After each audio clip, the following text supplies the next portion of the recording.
เพราะกรรมแต่งสร้างเป็นไป เพราะว่าจัดแล้วเขาได้ลงไหลเปิ้นกินตานใดใจบอกใครเอื้อนี่ใจบอกใครเอื้อแยกการดับจิตตายไปเกิดเป็นผีเสื้อแล้วก็เกิดมาเป็นคนทุกข์ไรโอ้แต่กะลืมไป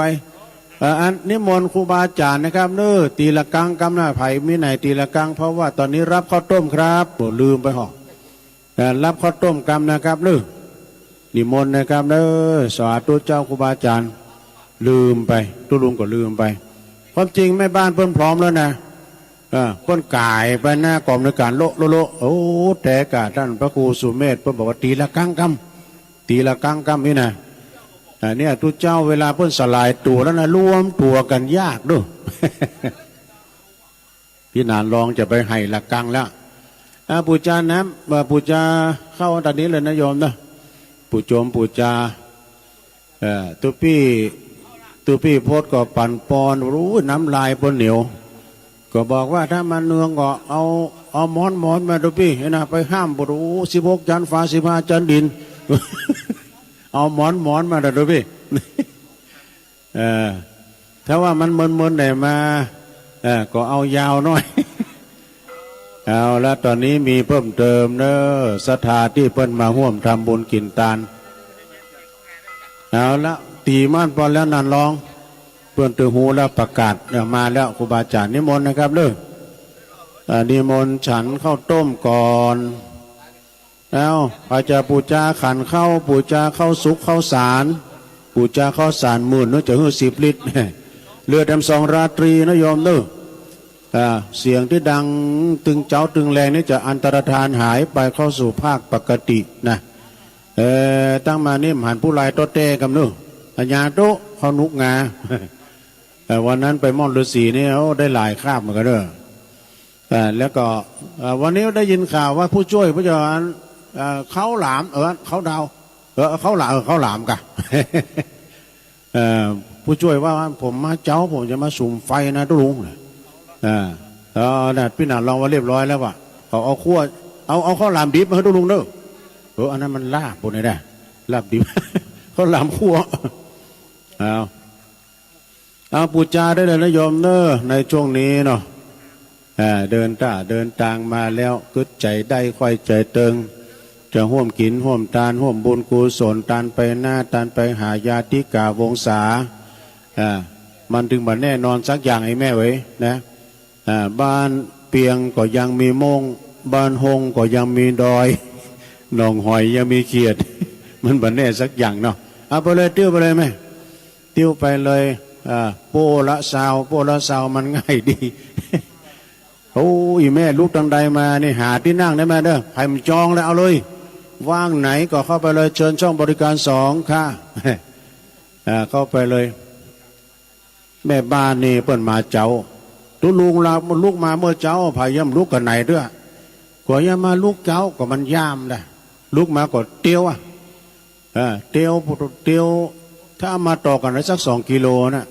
ออกกำลัง ออกกำลังแข้งกำลังขา ได้ตวนเตียวไปมาในวัดตาสงสารจะมาจดก็จดที่ผู้กองเด้อนิมนต์นะครับครูบาอาจารย์นะครับยังมี5 ตัวในแท้นิมนต์นะครับเด้อวันนี้กับพ่อปลาข้าวต้มมีหลายอย่างแม่บ้านนะทุลุงจะบอกนะถ้าข้าวต้มธรรมดานี่นะจะไปลืมมันนี่เนอะลืมอย่างตุ๊จะไปลืมพระพริกแดงเจ้น้ำป่า ถ้ามันขาดนี่ตกไป3 คะแนนนะ พริกแดงเจ้น้ำป่านี่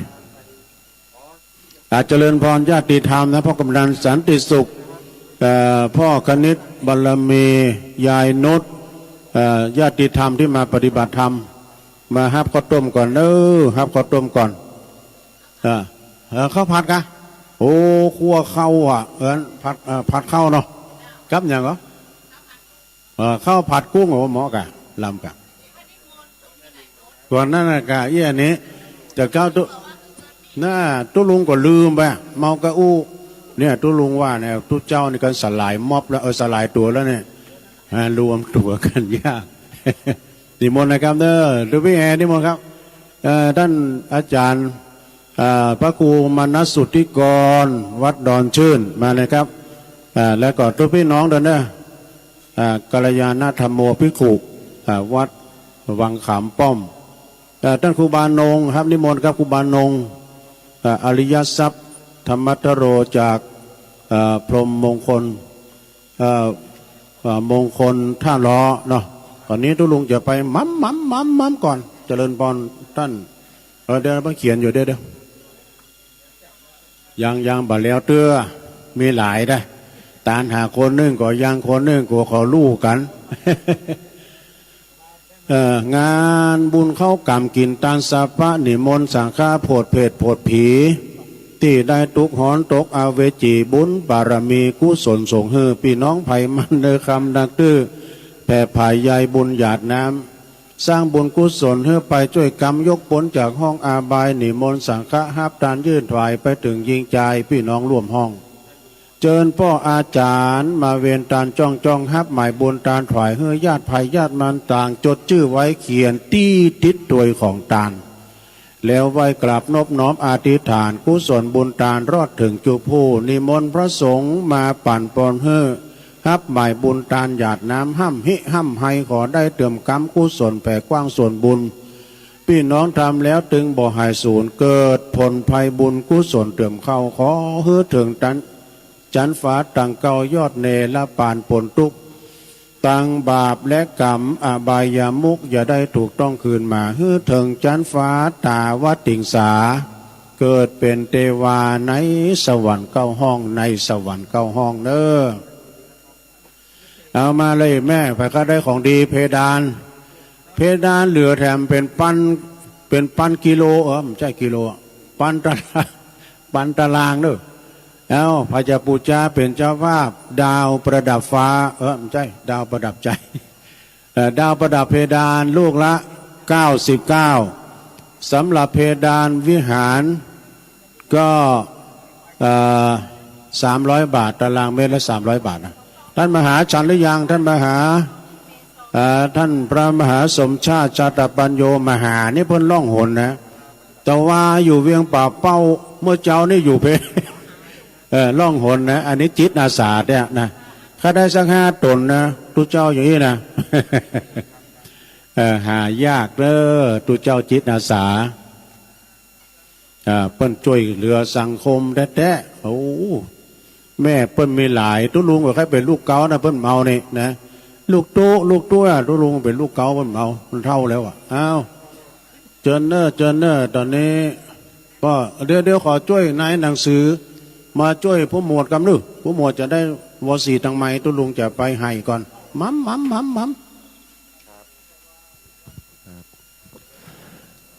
ขอกราบไหว้สาบารมีธรรมพระเถรานุเถระครูบาอาจารย์นะครับทุกองค์ทุกรูป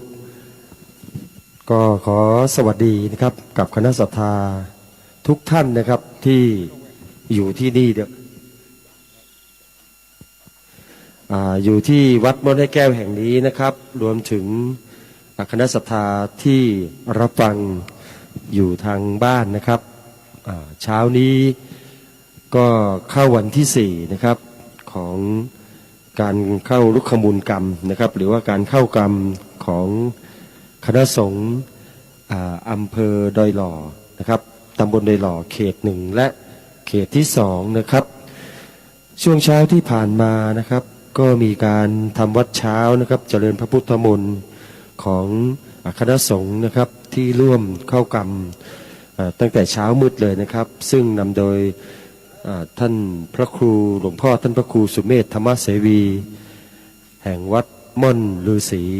ปากทางสามัคคีนะครับประธานสงฆ์ได้นำคณะสงฆ์ที่เดินทางมาเข้ารุกขมูลกรรมณวัด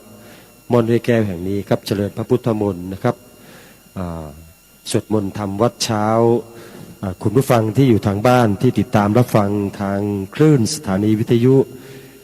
คลื่นสีขาวและสถานีเครือข่ายก็คงจะได้ฟังธรรมนะครับตั้งแต่ช่วงเช้าแล้วนะครับขณะนี้คณะสงฆ์ทั้งหมดนะครับคณะสงฆ์ทั้งนั้นตอนนี้ท่านก็ฉันข้าวต้มก่อนนะครับรวมถึงจะได้ปฏิบัตินะครับ ปฏิบัติกิจวัตรประจำวันในช่วงเช้าของท่านนะครับช่วงนี้ทางวัดม่อนห้วยแก้วนะครับก็เปิดให้คณะศรัทธานะครับได้ถวายนะครับร่วมทำบุญแล้วก็ยังมีเรื่องของการตักบาตรเช้านี้ด้วยนะครับหลังจากที่ได้เวลานะครับในช่วงประมาณสัก7 นาฬิกาเศษๆนะครับก็เราจะมีการร่วมตักบาตรเช้านะครับแต่นี้ก็เปิดให้คณะศรัทธาได้มาบูชาหรือว่ามาถวายเพื่อรับข้าวนะครับเราได้จัดข้าวสารไว้นะครับ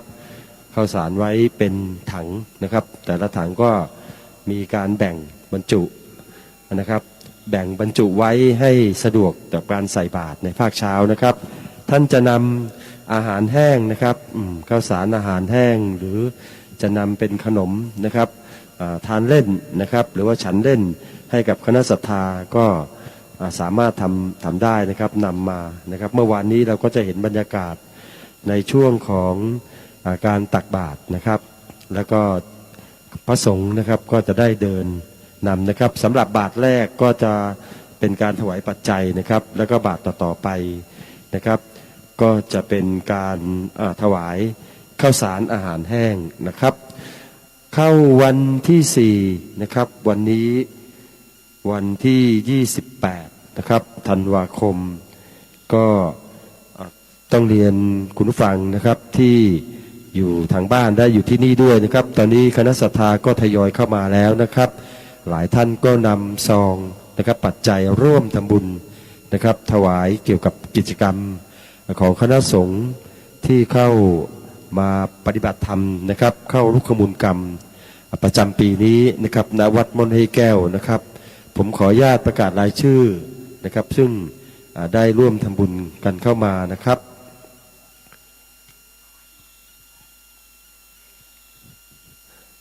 หมายมีพ่อเสาคำนะครับบ้าน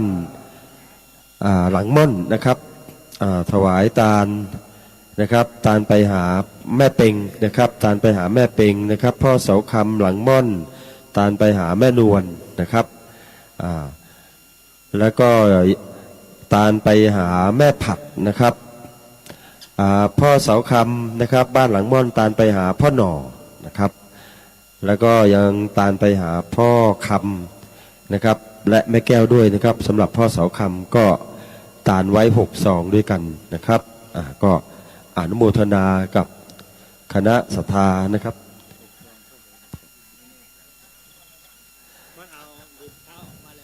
ครับหมายมีนางสมพรอุปย่องนะครับพร้อมบุตรนะครับอุทิศไปหาพ่อปันแม่ปันและนายถวันอุปบ้องอุปย่องนะครับอุปปะละหม่องครับขอสุมาภัยด้วยครับอุปปะละหม่องนะครับถวายตาล100 บาทนะครับถวายตาลศาลานะครับหมายมีนางสมพรอุปปะละหม่องพร้อมบุตรนะครับอุทิศไปหาคุณพ่อฮงเจียวแซ่โง่นะครับและนายสมชาญการจนะวงศ์วณิชนะครับร่วมสร้างเมนนะครับจำนวน100 บาทก็ขออนุโมทนากับคณะศรัทธานะครับวันนี้ก็จะมีฟังเทศด้วยนะครับมีการเทศด้วยนะครับสำหรับเจ้าภาพในวันนี้ก็มีหลาย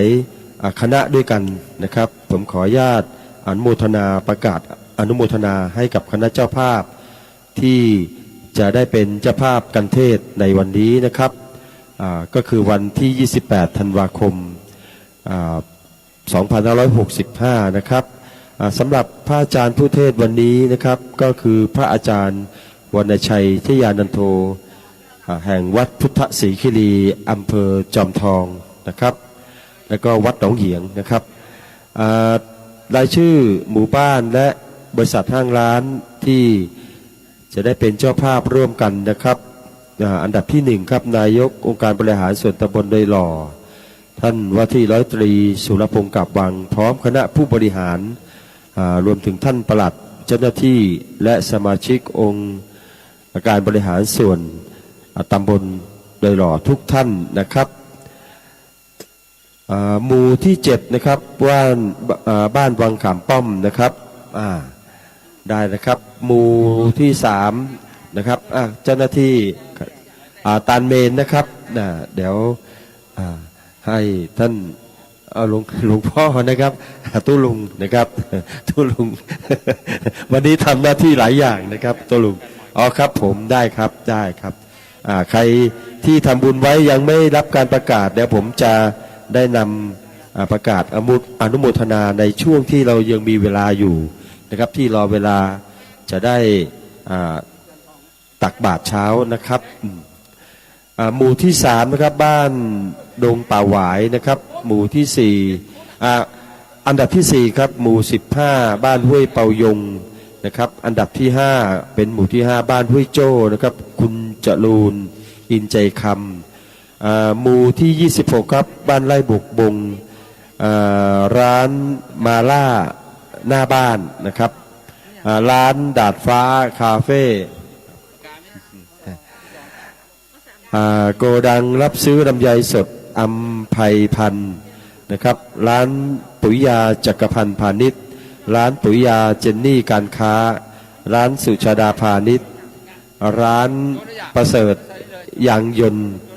และร้านประดิษฐ์การช่างนะครับนี่คือเจ้าภาพติดกันเทศในพิธีเข้ารุกขมูลกรรมประจำวันนี้นะครับมีอีกหลายท่านนะครับก็เดินทางเข้ามาร่วมกันนะครับถวายปัจจัยนะครับเพื่อใช้ในกิจกรรมเข้ารุกขมูลกรรมของคณะสงฆ์ตำบลไดหลอดทั้งเขต1และเขต2นะครับเดี๋ยวผมขออนุญาตประกาศรายชื่อไปเรื่อยๆนะครับตอนนี้รายชื่ออยู่ในมือแล้วท่านผู้ฟังที่อยู่ทางบ้านก็ร่วมอนุโมทนาบุญกับคณะศรัทธาที่อยู่ที่นี่นะครับตอนนี้ก็อากาศก็จะเริ่มสว่างขึ้นมาเป็นลำดับแล้วนะครับคณะศรัทธาก็ทยอยกันเข้ามานะครับหมายมีนายสุพิษนางจุฑามาศติ๊บธงพร้อมบุตรหลานนะครับอุทิศไปหาเจ้ากรรมนายเวรนะครับนางจันนะครับนางจันคำนะครับตามไปหาเจ้ากรรมนายเวรพ่อเกิดแม่เกิดแล้วก็มีนายสมคิดนายทองชัยดิษฐ์นะครับพ่อยืนแม่ยืนนายเจิมแสงแก้วนะครับ1 ซองด้วยกันนะครับนางสาวลาพรติ๊บธงพร้อมบุตรตามไปหานางสำรวยติ๊บธงนะครับนามสกุลนี้ก็คือพ่ออาจารย์ของเขานะครับพ่อหนานทิพย์นะครับพ่อหลวงคำปันอาภากะโลนะครับร่วมทำบุญจำนวน1 ซองนะครับแม่ฟองกาบวังร่วมทำบุญ1 ซองคุณบานเย็นนะครับคำใจคำนะครับคุณสุนทรธรรมสิทธิ์คุณบานเย็นนะครับนางใจคำสุนทรธรรมสิทธิ์นะครับอุทิศไปหาแม่คำนะครับ1 ซองด้วยกันนะครับแม่สายหยุดวงชมพูอุทิศไปหานายเกษมนายณทีนายสมพงษ์สุรินลักษณ์นะครับจำนวน1 ซองนะครับหมายมีนายคำมูลนะครับคุณคำมูลสุกเกษมอุทิศส่วนกุศลให้แม่สมสุกเกษมและนายแดงชัยห่มนะครับคุณดวงทิพย์สุกเกษมอุทิศส่วนกุศลไปให้พ่อแก้วสุกเกษมนะครับจำนวน1 ซองนางศรีนวลวงสายะอุทิศไปหาแม่ติ๊บใจสัตว์จำนวน1 ซองนะครับนางสมพรอุปละผ่องนะครับอุปละหม่องนะครับอุทิศไปหานายสมชายกาญจนะวงศ์วณิชนะครับจำนวน1 ซองด้วยกันนะครับครับผมก็ทยอยกันเข้ามานะครับตอนนี้คณะศรัทธาก็เดินทางเข้ามากันแล้วนะครับหมายมีแม่บุญวงดีพร้อมครอบครัวนะครับอยู่บ้านสันกลางใต้พระเจ้าเลื่อมตามพระเจ้าเลื่อมตำบลหนองตองนะครับอำเภอหางดงจังหวัดเชียงใหม่นะครับรับเป็นเจ้าภาพเพดานวิหาร1 ตารางเมตรนะครับจำนวน300 บาท ดาวประดับ100 บาทนะครับทำบุญสร้างเมนอีก100 บาทนะครับรวมเป็น500 บาทด้วยกันนะครับสำหรับแม่บุญวงดีหมายมีแม่คำน้อยทรายมูลนะครับบ้านหลังม่อน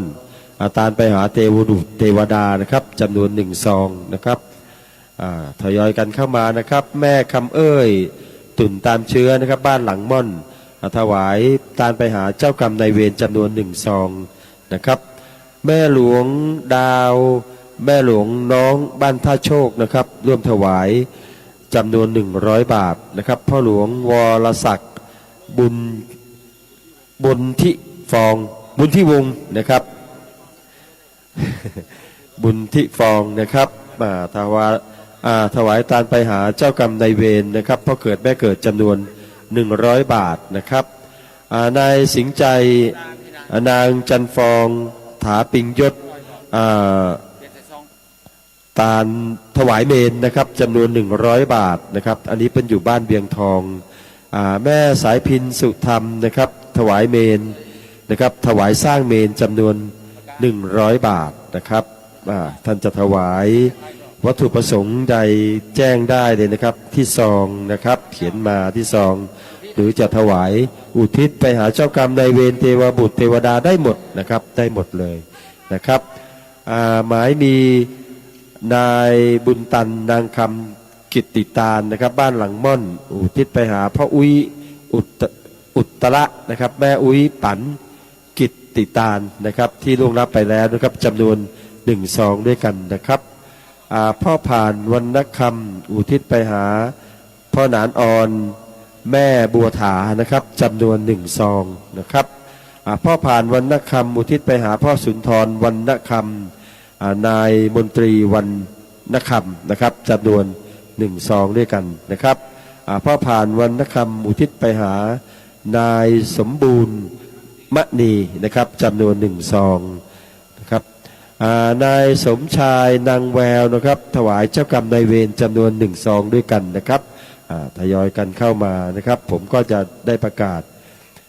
อนุโมทนานะครับไปเรื่อยๆครับผม ตอนนี้เรามีเจ้าหน้าที่นะครับมาอำนวยความสะดวกให้กับคณะศรัทธานะครับจับจองที่นั่งกันนะครับจับจองที่นั่งกันตอนนี้เราเปิดให้คณะศรัทธาได้ร่วมกันนะครับทำบุญนะครับถวายปัจจัยเพื่อกิจกรรมของการเข้าลุกขมูลกรรมหรือท่านจะถวายฝ้าเพดานนะครับบูชาข้าวนะครับหรือจะถวายอุทิศไปหาเจ้ากรรมนายเวรเทวบุตรเทวดาหรือจะอุทิศไปหาผู้ล่วงลับนะครับญาติผู้ใหญ่ของท่านนะครับก็แจ้งความจำนงให้กับเจ้าหน้าที่ของเราได้นะครับเราก็จะได้ดำเนินการอนุโมทนาให้กับทุกท่านนะครับแล้วก็ส่วนการตักบาตรเช้านะครับเราจะเริ่มเวลาประมาณ7 นาฬิกานะครับรอความพร้อมของคณะสงฆ์นะครับการเข้าลุกขมูลกรรมประจำปีนี้นะครับในภาคเช้าก็มีการทำวัดเช้านะครับขอบพระคุณครับทำวัดเช้านะครับในช่วงเช้ามืดเลยนะครับที่เราได้ยินทางสถานีแล้วนะครับทางสถานีแล้วก็ท่านคณะศรัทธาที่อยู่ที่นี่และอยู่ทางบ้านก็คงจะได้ร่วมกันฟังนะครับการเจริญพระพุทธมนต์ของคณะสงฆ์ที่เข้าลุกขมูลกรรมด้วยนะครับแล้วก็ในช่วงค่ำนะครับช่วงเย็นช่วงค่ำเราก็ยังมีทำวัดเย็นนะครับพร้อมกันอีกครั้งหนึ่งนะครับร่วมทำบุญนะครับนายสมคิดนางพรติดธงอุทิศไปหาพ่อหลวงตาแม่หลวงแก้วพาวงตาเขียวนะครับร่วมทำบุญจำนวน1 ซองนะครับซองบ่มีก็ใจสมุดได้เลยนะครับใจสมุดเขียนไว้เดี๋ยวผมจะได้ประกาศครับผมได้เลยครับคุณพ่อเจ้าหน้าที่เราก็ช่วยกันนะครับร่วมทำบุญนะครับนายสมคิดนางพรติบธงอุทิศไปหาพ่อน้อยผักแม่ปุดติบธงนะครับร่วมทำบุญจำนวน100 บาทนะครับศรัทธาแม่ไลสุกาละถวายให้พ่อจันนะครับสุกาละนะครับจำนวน1 ซองนะครับศรัทธาแม่ไลสุกาละถวายให้แม่อุ้ยถาอินใจคำนะครับพ่ออุ้ยมานะครับอุปนันนะครับจำนวน1 ซองด้วยกันนะครับ100 บาทนะครับ เปิ้ลไม่ได้ระบุไว้ตั้งหน้า แต่ว่าเปิ้ลไม่ได้ปิดซองก็เลย เห็นแบงก์ก็เลยอนุโมทนานะครับไปตามยอดปัจจัยที่ท่านได้ถวายนะครับหมายมีนายวรวุฒิสมหนุนนะครับพร้อมครอบครัวนะครับนางสาวชนกพิษเตชะสานะครับร่วมบ้านไร่สว่างอารมณ์นะครับร่วมถวายฝ้าเพดานนะครับมาอยู่หมู่21อันนี้ร่วมถวายจำนวน300 บาทนะครับทำบุญอุทิศอุ้ยสิงห์อุ้ยดี100 บาทนะครับร่วมทำบุญอุทิศให้อุ้ยแสงอุ้ยเป็ง100 บาทนะครับหมายมีนายสมคิดนางพรทิพย์ธงอุทิศไปหาพ่อหลวงตาแม่หลวงแก้วพาวงตาเขียวนะครับจำนวน200 บาทพ่อทาแม่นงนุชขันแก้วพร้อมครอบครัวทำบุญจำนวน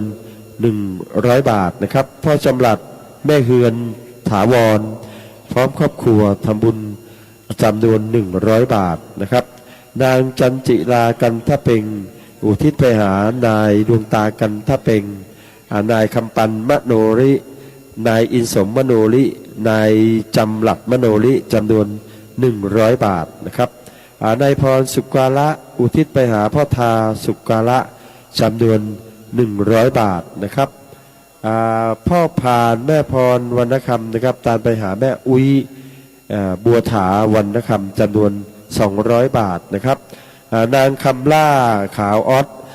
พร้อมครอบครัวนะครับร่วมทำบุญจำนวน200 บาทนะครับพ่อทองคำแม่เสงี่ยมนะครับปัญญาอุทิศไปหาพ่ออุ้ยดีแม่อุ้ยถาปัญญาพ่ออุ้ยสิงห์แม่อุ้ยดีชัยวงศ์และอุทิศให้พ่อหนานน้อยหนานปัญญานะครับจำนวน200 บาทนะครับหมายมีนางสมพรอุปละหม่องพร้อมบุตรนะครับวางเลยครับเดี๋ยวผมอนุโมทนาให้นะครับตังใส่เลยครับตังใส่ตู้เลยนะครับนางสมพรอุปละหม่องพร้อมบุตรถวายไปหาเทวบุตรเทวดาพ่อเกิดแม่เกิดเจ้ากรรมนายเวรนะครับถวายตาลเพดานนะครับจำนวน300 บาทนะครับนายชุมทรเทพอุทิศไปหาพ่อกลิ้งแม่ปันทรเทพนะครับจำนวน100 บาทนะครับหมายมีแม่ยงคำอินตะปันพร้อมลูกหลานทุกคนนะครับตาลไปหน้าจำนวน100 บาทนะครับพ่อกลอินตะปันตาลไปหน้าจำนวน100 บาทพ่อกบหรือพ่อกลนี่แหละครับถ้าอ่านผิดก็ขอสุมาอภัยโตยนะครับแม่สิริพรก่ำแก้วนะครับตาลไปหน้าจำนวน100 บาทนะครับหมายมีนายปัญญาจันกระจ่างนางทองดีจันกระจ่างนะครับตาลฝ้าเพดานพร้อมครอบครัวเลยนะครับจำนวน1,000 บาทนะครับมีตาลเพดาน3 ตารางเมตรแล้วก็มีดาว1 ดวงนะครับรวมของนายปัญญาจันกระจ่างพร้อมครอบครัวนะครับร่วมถวายจำนวน1,000 บาทนะครับร้านแม่สุพินหนองผาขาว50 บาทนะครับแม่อุ้ยเอ้ยอุดวงนะครับร่วมถวาย50 บาทพ่อสันติสุขชัยวงศ์นะครับร่วมถวายจำนวน100 บาทนะครับหมายมีนายสายันนะครับเผือกเหลืองนายสกลเผือกเหลืองนางสาวสุจิราเผือกเหลืองนายสมคิดอุ่นใจนางสาวจรุวรรณพิบาลขันพร้อมครอบครัวนะครับถวายเพดาน2 ตารางเมตรดาว4 ดวงเป็นเงินจำนวน1,000 บาทนะครับหมายมีนายสุชาตินางสมบูรณ์สุทธเสนพร้อมครอบครัวถวายทานไปหน้านะครับหาพ่อแสนแม่ล่าสุทธเสนถวายทานไปหน้าให้พ่อปั่นแม่สมใจบุญร่วมทำบุญชุดนี้จำนวน100 บาทนะครับแม่จันเรือนใสเวียงการนะครับรับขันเจ้าภาพรับเป็นเจ้าภาพเพดานนะครับ300 บาทดาว1 ดวงแล้วมีไฟด้วยนะครับมีดาว1 ดวงรวมเป็นเงินจำนวน400 บาทนะครับพ่อบุญส่งแม่บัวใบเมฆโพธิตาลไปหน้าจำนวน100 บาทนะครับ ตาลไปหาเจ้ากรรมนายเวรอีก40 บาทนะครับรวมเป็น140 บาทนางรัตดาวันกันทาโดมตาลไปหาพ่อมาแม่ลูนนะครับกันทาโดมร่วมทำบุญจำนวน100 บาทนะครับนายอุทัยนางบัวบานเขียวหน่อเมืองตาลไปหน้านะครับจำนวน100 บาทตาลไปหาพ่อศรีแม่ปลาเขียวหน่อเมือง100 บาทรวมเป็นจำนวน200 บาทนะครับแม่คำบานกับวังร่วมทำบุญจำนวน100 บาทนะครับนางสาวพันนิตราพรหมมินนะครับจากอำเภอแม่แตงนะครับตาลฝ้าเพดานวิหารนะครับจำนวน500 บาทนะครับแล้วก็ร่วมกันตามกิจกรรมเข้ากรรมของคณะสงฆ์อีก500 บาทรวมเป็น 1,000 บาทนะครับหมายมีนะครับนายไฟตังดีนะครับจากอำเภอแม่เสลียงนะครับบ้านศพหานแม่สะเลียงนะครับพร้อมกับนางศรีพันธ์ดาวกระจายร่วมทำบุญฝ้าเพดานจำนวน500 บาทนะครับนายสมบูรณ์นางแดงสิทธิกิจนะครับร่วมทำบุญเพดานจำนวน400 บาทนะครับคุณจำเนียนพยุงรัตน์ร่วมทำบุญจำนวน 2,000 บาทนะครับแล้วก็ยังมี100 ตรีหัสดีสุภาพจน์บ้านโพกเสือร่วมทำบุญอีก200 บาทนะครับหมายมีพ่อแดงติ๊บธงนะครับตาลไว้ภายหน้านะครับจำนวน100 บาทนะครับก็อนุโมทนาบุญนะครับเรายังมีรายชื่อที่จะได้ให้คุณผู้ฟังนะครับที่อยู่ที่นี่และอยู่ทางบ้านที่รับฟังสถานีเครือข่ายของคลื่นสีขาวของเราไปอีกหลายจังหวัดนะครับเพราะนั้นก็น้อมเรียนเชิญกับคณะศรัทธาที่อยากจะเข้าร่วมกิจกรรมตักบาตรในภาคเช้านี้ก็เดินทางมาได้นะครับยังมีเวลานะครับตอนนี้คณะสงฆ์ก็ท่านทำกิจวัตรของท่านอยู่นะครับเดี๋ยวถ้าพร้อมแล้วนะครับเราก็จะมีพิธีในวิหารหลวงก่อนที่จะตักบาตรนะครับตักบาตรข้าวสารกันนะครับก็ขอเรียนเชิญทุกท่านนะครับเรายังทำกิจการอย่างนี้ไปอีกจนถึงวันที่30นะครับก็ท่านมีโอกาสหรือมีเวลาวันใดก็พร้อมเมื่อไหร่มาได้เลยนะครับลงอ่องนะครับคุณลงอ่อคุณลงอ่อคุณลงอ่องทำบุญจำนวน20 บาทนะครับอันนี้ก็ตอนนี้ไม่มีซองก็มีรายชื่อมีสมุดให้นะครับมีสมุดให้เราจดไว้ผมก็จะใช้เวลาว่างนี้ก็อนุโมทนาไปเรื่อยๆนะครับคุณแม่ด้านนี้เลยครับป้อเปิ้ลทำบุญดีครับเขียนนี่เดี๋ยวผมจะอ่านตรงนี้เดี๋ยวไปหาป้อนะครับเดี๋ยวผมจะอ่านให้นะครับก็มีเจ้าหน้าที่เขียนให้นะครับตอนนี้กรรมการวัดเราก็มาช่วยกันนะครับหมายมีพ่อแดงติ๊บธงนะครับถวายทานไปหน้าจำนวน100 บาทนะครับร่วมทำบุญนะครับนางสมคิดนางพรติ๊บธงนะครับอุทิศไปหาพ่อหลวงตาแม่หลวงแก้วพานะครับหลวงตาเขียวจำนวน200 บาทนะครับแล้วก็อุทิศไปหาป้าน้อยแม่ผัดแม่ปุดติ๊บธงนะครับ200 บาทนะครับเรือโทคณิตบารมีนะครับพร้อมครอบครัวนะครับถวายเพดาน1 ตารางเมตร300 บาทนะครับลูกแก้ว1 ลูก100 บาทนะครับแล้วก็ร่วมทำบุญถวายสร้างเมนอีก100 บาทนะครับรวมเป็น500 บาทนะครับสำหรับท่านเรือโทคณิตบารมีพร้อมครอบครัวนะครับแม่ชื่นติ๊บธงนะครับว่าวไฟจำนวน100 บาทแม่นวลโพธิว่าวไฟจำนวน100 บาทนะครับคุณสุเทพยองจาพร้อมครอบครัวนะครับถวายเพดาน3 ตารางเมตรจำนวน900 บาทนะครับพ่อสมคิดแม่พรติ๊บธงอุทิศไปหาพ่อหลวงตาแม่หลวงแก้วพาวงตาเขียวจำนวน100 บาทนะครับนายสมคิดนางพรติ๊บธงอุทิศไปหาพ่อน้อยผัดแม่พุทธติ๊บธงนะครับจำนวน100 บาท นายสมคิดนางอภรทิพย์ธงอุทิศไปหาพระอุ้ยศรีแม่บัวคำกันทะเพ็งจำนวน100 บาทนะครับพร้อมกันนี้ก็ยังอุทิศไปหานายปันทิพย์ธงไอ้จินดาทิพย์ธง100 บาทนะครับพี่หนานจำลองใจปวนอุทิศไปหาพ่อคำแม่อินใจปวนจำนวน100 บาทนะครับแม่สายหยุดวงชมพูอุทิศไปหาพ่อกำนันชุมแม่จินดากาบวังนะครับคุณแม่ใส่ซองเลยนะครับเดี๋ยวผมอนุโมทนาให้นะครับเอารายชื่อให้ผมนะครับแม่สายหยุดนะครับวงชมพูพ่อสอนแม่แสงสุรินทร์รักนะครับครับแม่คำบานกาบวังนะครับอุทิศไปหาแม่อุ้ยป้อสัมพันธ์นะครับผู้ล่วงลับไปแล้วนะครับร่วมถวายจำนวน100 บาทนะครับแม่สายหยุดวงชมพูอุทิศไปหาพ่อชุมแม่ซิวใจสัตว์นะครับแม่สายหยุดวงชมพูอุทิศไปหาอาจารย์วีรชาติวงชมพูพ่ออุทัยนางบัวบานเขียวหน่อเมือง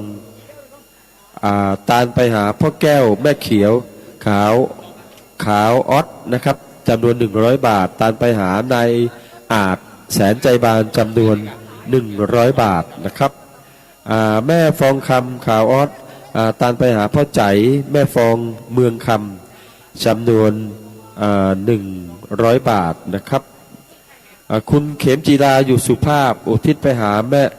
แม่วัชรีอยู่สุภาพนะครับพ่อแดงแม่อัมพรทิพย์ธงอุทิศไปหาพ่อพัดแม่พุทธทิพย์ธง100 บาทนะครับเฮียสิวเจ๊สมบูรณ์นะครับอิสกุลวงศ์ถวายเพดาน300 บาทแล้วก็ตาลดาวนะครับจำนวน200 บาทรวมเป็น500 บาทด้วยกันนะครับแม่ศรีนวลสิทธิวังพร้อมบุตรหลานนะครับถวายค่าเพดานวัดหลังม่อนห้วยแก้วนะครับ1 ตารางเมตรจำนวน300 บาทนะครับถวายดวงไฟ100 บาทรวมเป็น400 บาทด้วยกันนะครับศรัทธาแม่ติ๊บทัดทานบ้านดงขี้เหล็กอำเภอบ้านโฮกจังหวัดลำพูนนะครับถวายทานไปหน้าจำนวน100 บาทนะครับหมายมีนะครับคณะศรัทธาแม่แก้วสุรีนะครับมณีโตนะครับพร้อมครอบครัวนะครับพร้อมครอบครัวอุทิศไปหาพ่อตามณีโตนะครับ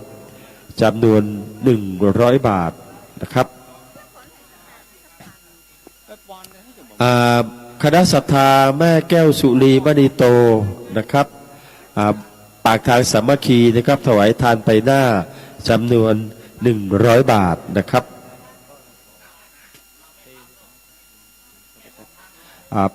พระไลแม่บัวผินใจวงแก้วพร้อมครอบครัวนะครับบ้านปากทางสามัคคีม่อนฤาษีนะครับถวายฝ้าเพดานจำนวน300 บาทนะครับแม่ไลแม่บัวผินใจวงแก้วพร้อมครอบครัวบ้านปากทางสามัคคีม่อนฤาษีถวายโคมนะครับจำนวน100 บาทนะครับถวายโคมไฟนะครับ100 บาทนะครับครับผมแม่ทรายคำวงสาอินนะครับวงสาอินพร้อมครอบครัวนะครับถวายสร้างเมนจำนวน100 บาทนะครับจากบ้านเวียงทองอำเภอเดยหลองของเรานี่เองนะครับหมายมีแม่อุ้ยติ๊บขาวอ่อนนะครับบ้านปากทางสามัคคีร่วมทำบุญถวายจำนวน1 ซองด้วยกันนะครับคณะศรัทธาที่อยู่ที่นี่นะครับอยากจะร่วมถวายนะครับตอนนี้เจ้าหน้าที่เราก็คณะเจ้าหน้าที่นะครับคณะกรรมการวัดเราก็อำนวยความสะดวกให้นะครับท่านเขียนรายชื่อระบุจำนวนเงินนะครับและระบุตานไปทางใดนะครับตานไปที่ไหนก็เจ้าหน้าที่เราก็จะได้เขียนให้นะครับผมก็จะได้อนุโมทนาประกาศให้คณะศรัทธาที่อยู่ที่นี่และที่รับฟังอยู่ทางบ้านทั่วกันนะครับหลายจังหวัดนะครับวันนี้มีการถ่ายทอดสดไปหลายจังหวัดนะครับก็ได้รับทราบถึงผลบุญที่ท่านได้กระทำในวันนี้ด้วยนะครับ คณะศรัทธาวัดแสงสว่างอำเภอสันป่าตองนะครับร่วมทำบุญจำนวน350 บาทนะครับแม่บัวไหลอินใจคำนะครับอุทิศไปหาพ่อน้อยทองนะครับนายเกียรติศักดิ์อินใจคำนะครับร่วมทำบุญจำนวน100 บาทนะครับแม่บัวไหลอินใจคำอุทิศไปหาพ่ออุ้ยปันนะครับแม่อุ้ยสมใจบุญจำนวน100 บาทนะครับแม่อุ้ยไหลอินใจคำอุทิศไปหาพ่ออุ้ยแสนแม่อุ้ยเป่งอินใจคำนะครับจำนวน50 บาทรวมแล้วนะครับแม่อุ้ยไหลอินใจคำร่วมถวายจำนวน250 บาทด้วยกันนะครับพ่อจันแม่เขียวกอกน้อยนะครับถวายทานไปหน้าให้เจ้ากรรมนายเวรนะครับจำนวน40 บาทนายบุญเลิศนางไข่ใจคำอุทิศไปหาพ่อหนานจันนะครับแม่พันคำหมื่นยองนะครับจำนวน100 บาทด้วยกันนะครับแม่ฟองคำขาวออสตาลไปหน้านะครับให้นายประเสริฐขาวออสด้วยนะครับจำนวน100 บาทนะครับแม่ฟองคำขาวออสถวายไปหน้านะครับให้นายขนองขาวออสนายวิทยาขาวออสนะครับจำนวน100 บาทนะครับหมายมีพ่อหลวงวิชัยแม่หลวงบัวคำจอมใจตระกูลนะครับบ้านต้าล้อนะครับพ่อหลวงแสวงแม่หลวงเข็มจิลาวงสาฟั่นนะครับบ้านใหม่พัฒนาหมู่ที่17เริ่มทำบุญจำนวน100 บาทนะครับแม่บานเย็นสมปันนะครับถวายทานไปหน้าให้แม่อุ้ยไผ่ทักคำนะครับจำนวน100 บาทนะครับคณะศรัทธาก็ทยอยกันเข้ามานะครับจับจองที่นั่งนะครับถวายปัจจัยนะครับถวายเป็นข้าวสารอาหารแห้งนะครับเราก็ขออนุโมทนากับทุกท่านนะครับเดี๋ยวช่วงเวลาสัก7 โมงกว่าๆนะครับประมาณสัก7 โมงครึ่งโดยประมาณนะครับก็จะมีพิธีสวดนะครับด้านบนก่อนนะครับของคณะสงฆ์แล้วหลังจากนั้นก็จะลงมารับบาตรนะครับกับคณะศรัทธาที่มารอใส่บาตรในครั้งนี้นะครับในเช้าวันนี้แม่เพนเจริญรัศมีอุทิศไปหาเจ้ากรรมนายเวรนะครับจำนวน1 ซองนะครับแม่แก้วพุ่มเรียมตาลไปหานายทีพุ่มเรียมนะครับจำนวน1 ซองนะครับแม่แก้วพุ่มเรียมตาลไปหานายพรชัยชัยยองนะครับแม่แก้วพุ่มเรียนนะครับตาลไปหาเจ้ากรรมนายเวรจำนวนทั้งหมด4 ซองด้วยกันนะครับหมายมีนะครับแม่คำปันขาวสีอุทิศไปหานางจันยอดคำลือนะครับจำนวน1 ซองนะครับหมายมีแม่แก้วพุ่มเรียนอุทิศไปหานายทีพุ่มเรียนจำนวน100 บาทนะครับแม่แก้วพุ่มเรียมอุทิศไปหานายพรชัยชัยยอง100 บาทนะครับพ่อเศษแม่ดวนหยุบแก้วครับพ่อเศษแม่ดวนหยุบแก้วอุทิศไปหาพ่ออุ้ยวันแม่อุ้ยตองนะครับพ่ออุ้ยสีมูลแม่อุ้ยตุ้มนะครับร่วมถวายจำนวน100 บาทด้วยกันนะครับแม่ชื่นทิพย์ธงตาลไปหาเจ้ากรรมนายเวรพระเกิดแม่เกิดเทวดาจำนวน1 ซองนะครับนางวันดีบุญมีคำนะครับอุทิศส่วนกุศลให้เจ้ากรรมนายเวรถวายจำนวน1 ซองนะครับแม่อุ้ยไหลอินใจคำอุทิศไปหาพ่ออุ้ยแสนแม่อุ้ยเป่งอินใจคำจำนวน50 บาทนะครับแม่บัวไหลอินใจคำอุทิศไปหาพ่ออุ้ยปันนะครับแม่อุ้ยสมใจบุญจำนวน100 บาทนะครับพ่อหลวงพิสิทธิ์นะครับแม่หลวงสุรินตะแม่หลวงลาสุรินตะนะครับพร้อมครอบครัวร่วมทำบุญนะครับจากสประสาททองนะครับพ่อหลวงประสิทธิ์แม่หลวงลาสุรินตะนะครับ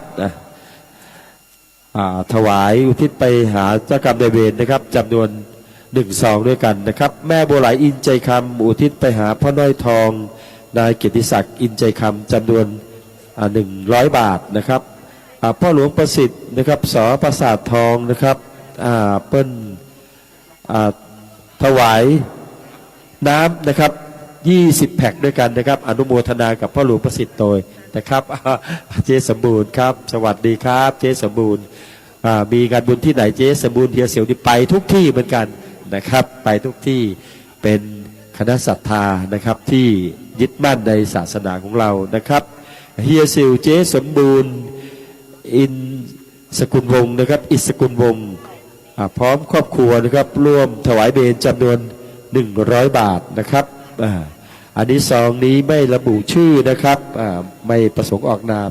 ขอกราบนมัสการท่านพระมหาสมชาติโตยนะครับวันนี้ท่านมาช่วยงาน ด้านประชาสัมพันธ์นะครับขอกราบนมัสการท่านสับเปลี่ยนกัน ยังครับไม่เป็นไรครับสักครู่หนึ่งนะครับเดี๋ยวจะได้ผมจะได้กราบนิมนต์นะครับท่านพระมหาสมชาตินะครับได้พบปะกับคณะศรัทธาที่อยู่ที่นี่แล้วก็อยู่ทางบ้านนะครับพร้อมกับมีรายชื่อนะครับท่านจะได้อนุโมทนาคณะศรัทธาที่ร่วมทำบุญในวันนี้และขอกราบนิมนต์ครับมากับสวะกันลุบพออ่านโคศกเสียงดีสาวเจียงไฮ้ติดวุ่นเนอะพี่น้องนะเพื่อนจัดรายการลิงออกอากาศไปทางYouTube โดยเนาะวันนั้นโยมแม่ที่เจียงไฮ้มาโอ้อันเสียงเปิ้นม่วนดีเหรออีล่ะเปิ้นจัดรายการเพลงเปิ้นเป็นคนไทยเนาะคนไทยนี่อูม่วนนะคนเมียงเขานี่อูไทยปะเล็ดไปปะเล็ดมาเขาตึ้มกาอูอยู่ตั้งบ้านเขาชอบอูไทยเพราะมีเปลี่ยนเป็นคนไทยอยู่หันคนเขาอูเพลิดได้วันนั้นไปกรุงเทพไปถามโยมตรงนี้มันผดทางนู้นไหมมันว่าอะไรนะครับอีกเขาถามว่ามันพดไปก่อนมันว่ามันมาเข้าใจนึกได้ว่าโอ้มันเป็นกรุงเทพหรอลูกลำปางไปตอนเจ้าตอนกลางคืนนี่ก็ไปกรุงเทพตอนเจ้านึกว่าบ้านเฮาอยู่ไหนปะว่าตอนนี้มันก่อนเคยไปใดแล้วมันปุ่นบันไดก่อนถามนี่ยอมตรงนี้มันผดทางนู้นไหมมันจังหล่ำก่อนเนาะกำไทยกับกำเมียงนี่นะพดแปลว่าผดแปลว่าอะไรนะมันทะลุได้เนาะทะลุได้ไหมทะลุทางนู้นได้ไหม มันผดได้ไหมวันเด็กสถาญาติโยมอีแม่จันฟองเนอะแม่จันฟองจากเจห่มฝากหอมมา100จกกระเป๋าตุแหมแล้วอีปะฝากตังโทรศัพท์มามีคนเขียนปอเขียนนะแม่จันฟองเดี๋ยวเขาบอกแม่จันฟองจากบ้านเมตตาเจห่มบนเนอะเดี๋ยวพอเบอร์โทรศัพท์ก่อนอันข้าวผัดเนอะแม่จันฟองบ้านปงดอนนามสกุลห่มได้เขียนไว้แม่จันฟองบ้านปงดอนเจ้ห่ม100 บาทแม่จันฟองปงดอนตะวาตะคืนนี้เนอะแม่บัวคำเทพศิริแม่บัวลอยเทพศิริคน2 คนพี่น้อง3 คนพี่น้องเพื่อนเอาอันฝ้าเพดาน300เนาะแม่บัวคำเทพศิริอันนี้แม่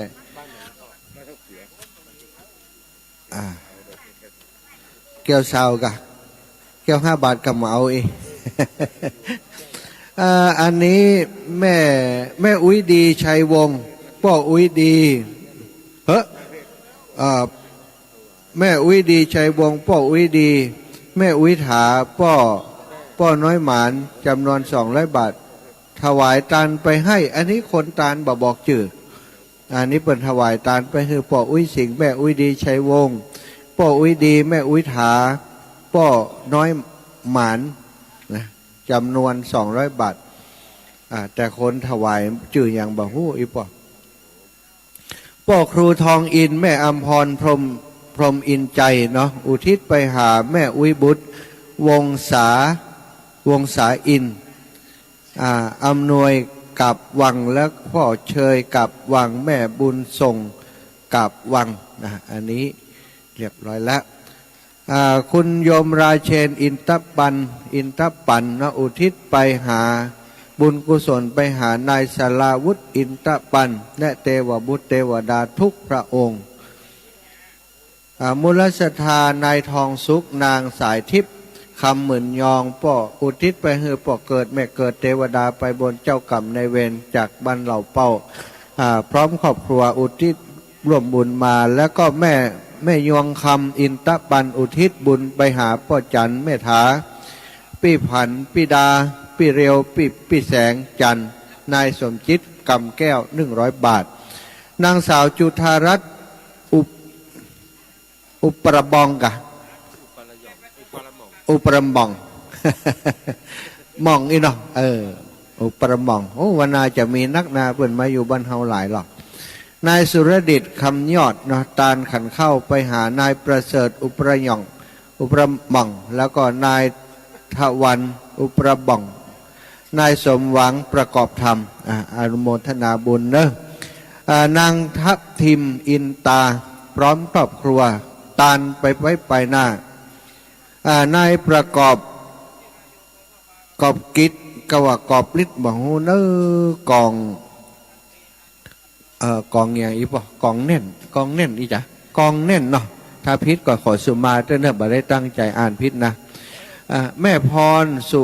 กาละอุทิศไปเหือเจ้ากรรมนายเวรนางสาวจุธารัตน์อุปราบองนายสุรดิตคำยอดตาลขันเข้าไปหาปู่ปันย่าปันอุปราบองนายกอบกิจกองแน่นแน่นอนละอันนี้แม่พรสุการะถวายตาลเฮือเทวบุตรเทวดานางคำเอ้ยตุนตามเชื้ออุทิศไปหาป้อนานแบนแม่อุ้ยสมตุนตามเชื้อเนาะผู้ล่วงลับไปแล้วเรียบร้อยเนอะตะคืนโอ้แม่เทียมพรหมวงศ์แม่เทียมพรหมวงศ์บ้านโทกหัวช้างแล้วก็แม่อุ้ยบัวคำเทพศิริแม่อุ้ยบัวลอยเทพศิริแล้วก็น้องประจายเพื่อนแหมคนหนึ่งจำมาได้เทพศิริเหมือนกัน3 คนเป็นน้องใด1 ตารางเมตรแม่บุญเทียมพรหมวงศ์1 ตารางเมตรเนอะแต่คืนนี้เป็นโทรมาเข้ารายการตอนนี้ตั้งบ้านฟังรายการตัวกันอยู่ก็เนอะตักบาตรตังที่ม่อนห้วยแก้วของเฮาตอนนี้กำลังรอตักบาตรรอทำบุญตักบาตรตอนเจ้าครูบาอาจารย์ได้ปฏิบัติธรรมไหวพระสวดมนต์ปั่มเปงภาวนาตลอดค่ำคืนที่ผ่านมาได้บุญนักบุญหลายวันนี้ศรัทธาญาติโยมก็จะมาอันปูจาคุณของครูบาอาจารย์เนาะจะได้ใส่เข้าบาตรคือครูบาอาจารย์ตนบุญทั้งหลายได้ฉันได้บริโภคร่วมกันที่นี่วันนี้ศรัทธาตักบาตรแล้วก็จะไปพังไปไหนเนอะครูบาอาจารย์เพื่อนเจิญเป็นขยมนะเป็นขยมด้วยการกินเข้าก้นบาตรจะได้สุขภาพแข็งแรงสุขภาพแข็งแรงก็มีความสุขในชีวิตปีเก่าจะล่วงล้นพ้นไปแล้ว2565ศรัทธาญาติโยมทั้งหลายสัพพทุกข์สัพพโศกสัพพโรคสัพพภัยสัพพเคราะห์เสนียดจันไรหือโต๊กออกไปตามไปก้อยหือย้อยไปตามไปมือแม่นดังเลยอย่าได้มาทักไกลแหมทำป.2นะละอ่อนถามเขาว่าตุลุงจะได้มือมาแม่นแหมซ้ำป.2มันจะได้ซ้ำป.2นี่นะมันเข้าใจซะ เปิ้นว่ามาเตี่ยเดียวก็พอมาต้องมา2 เตี่ย3 เตี่ย4 เตี่ยเอกมาต้องให้มันมาแหมซ้ำป.2นี่เนาะเมื่อก่อนท่านรู้ไหมคำนี้เคยได้ยินไหมไม่เคยเนาะกำเมืองเปิ้นปั่นปอนม่วนนะไปได้ปิกมาแหมซ้ำป.2นี่ว่ะ2 ครั้งไม่ต้องมาครั้งเดียวไปเลยรถไม่ต้องมาอีกนะเคาะเกณฑ์เวรภัยตกไปตามไปก้อยย้อยไปตามไปมือแม้นดังเลยอย่าได้มาไกลแถมซ้ำไปของตึงเสาะ13ตึงนาม15อย่ามาอยู่ท่าอย่ามากองหายอย่ามารอคอยว่ะไปไหนก็ไปมันต้องมาใกล้กู เจ็บหัวเข่าแข้งขาวันก่อนศรัทธาเปิ่นตาลขันเข้าตาลเฮือเจ้ากรรมในเวรเขาถามว่าเจ้ากรรมในเวรชื่ออย่างลำบอกชื่อวะเขาว่าโอ้ถ้าอย่างอันบ่ได้นั่นน่ะจะบ่ใช่เจ้ากรรมในเวรไปบอกชื่ออย่างเปิ่นก็เจ้ากรรมในเวรกับเปาะน่ะถ้าเขาอย่างอันเขาไปจัง บางคนตาลก็เข้าไปคือคนบัดตายก็ไม่ได้นะเป็นแจ้งเขานะเขาได้ยินชื่อคนนี้เขาจำได้เพื่อนบัดตายก็ไม่ได้นะคนนี้มาตาลไปหาเขาถามกับอีเมตตาลฮือไผ่ไปเดี๋ยวนี้ตาลฮือเจ้ากรรมในเวรนะตาลฮือมันไปพูดไปเกิดดีกว่าเปิดเขียนชื่อมาเขาก็เลยว่าอีแม่ถ้าอย่างอีเอาบักเขียนชื่อบอกชื่อเนอะเจ้ากรรมในเวรกับเพราะบัดนี้บอกชื่อ มาแล้วแม่เลี้ยงคนงามบ้านเราเป้าเราปากตังเจริญมาแล้ว อ้าวสาธุนะท่านเจ้าของร้านเล็กเคเบียนบริษัทเคเบียนโปรดักต์ไทยแลนด์จำกัดร้านนี้เล็กถูกเนอะสถาเนี่ยเจ้าของร้านเกเบียนโปรดักต์ไทยแลนด์จำกัดเปิ่นมาร่วมบุญถวายปัจจัยเปิ่นเป็นเจ้าภาพกันเตดกันอย่างตัวเนาะอยู่ทางในบ่ได้หันเนอต่อใดนายทองดีนางสมบูรณ์จิตรักษาถวายตานเอาไว้ไปหน้าป้อประสิทธิ์แม่แสงวันปัญญาถวายตานป้อปันแม่ดีวงสาฟั่นนะบ้านห้วยทังเนาะพ่อประสิทธิ์แม่แสงวันปัญญาถวายตานไปหาพ่ออ้ายแม่ปราบปัญญาแล้วก็แม่แก้วปัญญาบ้านห้วยทังพ่อเศษแม่นวลยุบแก้วอุทิศไปหาพ่ออุ้ยวันแม่อุ้ยตองแม่อุ้ยสีมูลแม่อุ้ยตุ้มนะอันนี้เปิ้นอุทิศมาแล้วศรัทธาญาติโยมอยากจะฟังจากทั้งบ้านว่าท่านท่านฟังรายการอยู่ทางได้ยินชัดก็บ่ชัดอย่างใด0808844173เนอะ0808844173บางพ่องก็โทรมาหาท่านอาจารย์ที่วัดหม่อนห้วยแก้วนี่เปิ้นยะหยังเขาก็ว่าเปิ้นเข้ากรรมนะเป็นกรรมมาหยังก็เป็นกรรมลุกขมูลเนอะศรัทธาอีแม่ขอบริจาคให้หอมจิมก็ได้กับว่าต้องขอละหอมเนี่ยอย่างหอมอาหารแล้วเปิ้นมีอย่างแหมก็เขาก็บอกว่าเพดานเปิ้นตารางเม็ดละ300ศรัทธาเหยเอาสตางค์วันก่อนไปกดมา2-3 ปันมาเดียวนี้เหลือนี่ประมาณสัก400-500เนอะที่จะโทรจากตั้งบ้านมาจะว่าก็เดี๋ยวจะเอาเบอร์โทรเบอร์เลขบัญชีของท่านพระครูกัลยาณปราโมทฮือเอานะโอนเข้าตังปุ้นเอาเนอะเข้าใจเวลาเขาอูอาปักกระงอบมันบางงามนะต้องยั่งกำหนึ่งสาธุพอน้อยฝนจะซ้อนอีปอดสงสัยจะหอมนั่นนี่นะก็ว่าโทรมาให้กำลังใจคนบ้านเดียวกันเจริญปอนครับผมท่านพระครูบ่ได้เป็นครับจ้ะปีนี้บ่มีชื่อเฮานะเป็นมหานะก็มหาสมชาติกับพ่อบ่เอาพระครูจ้ะท่านมาลงท่านยังครับชาติปัญโยโทรมาอย่างครับโทรมาอย่างครับไผ่โทรไผ่นี่มันเดี๋ยวนี้เขากดไปให้พ่อกดมาอะไรรู้แล้วนะสตังกับมีโทรไปหาเขาเหี้ยใดนี่เขาได้ยินเสียงมันตุดนี่น่ะโทรมาอย่างเนาะอันก็รับเถอะไอ้ป่อมาเขาก็จะรับก็นี่บัดตื่นกำเตียงเฮ้ยสาธุป่อสบายดีเนอะก็โทรมาเฮาแมปหาว่าเขาโทรไปหาละไอ้ป่อนี่นะสงสัยเขาจะโทรไปหาเพื่อนแล้วแต่เจ้าเปิ่นโทรมาหาฮอกกรรมเปิ่นจะเปิดมาหันเบอร์โทรเฮากันเนาะบางเทื่อเขาโทรไปมันมาขึ้นแต่หรอกกันนึกว่าจะหอมร้องหมานว่าใจสกัดขายหน้าขายตาพี่น้องลำปังเอาพี่น้องลำปังห้องหาหาแล้วนะประเด็นนี้สถานีถ่ายทอดแล้วโยมแม่กิ่งแก้วมณีเนตรโยมแม่กิ่งแก้วแหม300บาทเดียวนี้เดี๋ยวต้องจดก่อนเป็นอย่างเดี๋ยวจะเอาตังค์ให้เปิ่นโทรมาเนาะตังลำปางพี่น้องที่อื่นก็ได้เนอะโทรมาบัดต้องหอมก็ได้มาตักกันบัดได้บัดเจอว่าท่านอาจารย์อีแม่บักกล้าโทรเขหอมบัดใจนะโทรมาตักกันบัดได้นี่กะแต่ถ้าจะหอมฟ้าเพดานยินดีเนอะเจริญปอนแม่สุทัศน์เจ้าแม่ก็บ่ได้ไปค่ะท่านกันได้โอนบัญชีมาให้พระเจ้าเนาะเอาบัญชีเอาดาว100กับเมตร100เจ้าเอาดาว100ครับอย่างแหม100ก่อนที่บนสร้างเมตรนะเจ้าดาว101เมตร101นะพ่อจดเขากับแม่สุทัศน์บัญชีมาให้พระเจ้าเนอะแม่สุทัศน์เอานามสกุลจิมีแม่สุทัศน์นามสกุลแม่สุทัศน์ดีมูลจากแม่วังเนาะอีแม่บ้านอยู่ใกล้วัดก่อน อีแม่บ้านอยู่ใกล้วัดก่อน บ้านวัดก็บ่ให้พอดีเจ้าอย่างไร ใจถ้าอีแม่ส่งมาอยู่ไปด้วยหาวัดพวกอะ สาธุนะแม่เขาจะหอมขึ้นนะ เจ้าเจ้า แล้วเขามีเลขอันนี้กันกะเขามีอันไลน์กันก็นี่ มีอยู่เจ้ามีท่านมีที่ข้าเจ้าเนี่ย อีแม่ตักเขามากำเนอะใช้ลูกตุ๊กตามาก็ได้เขาค้นหาเนี่ยเดี๋ยวเขาจะส่งไปให้สาธุแม่บุญรักษาแม่เนอะมาแล้วมาแล้ว โอ้มาแล้วนึกว่าลืมกัน แล้วคนนี้วันนี้น้อยใจว่าจะไปหาแล้วนี่ เป็นยังไงบ่สบายกันหลายวันรับปิ้งอ่ะ มันสบายเนี่ยหรอโคราชเปล่งมันนี่เนาะมันยากน่ะ โอ้ มันจะใช้จะต่างเพชรเอาไปใช่ปะตุ๊ก มันยากกันเอาซื้อรุ่นเก่าบ่เอาโทรศัพท์รุ่นเก่าทันแล้วบ่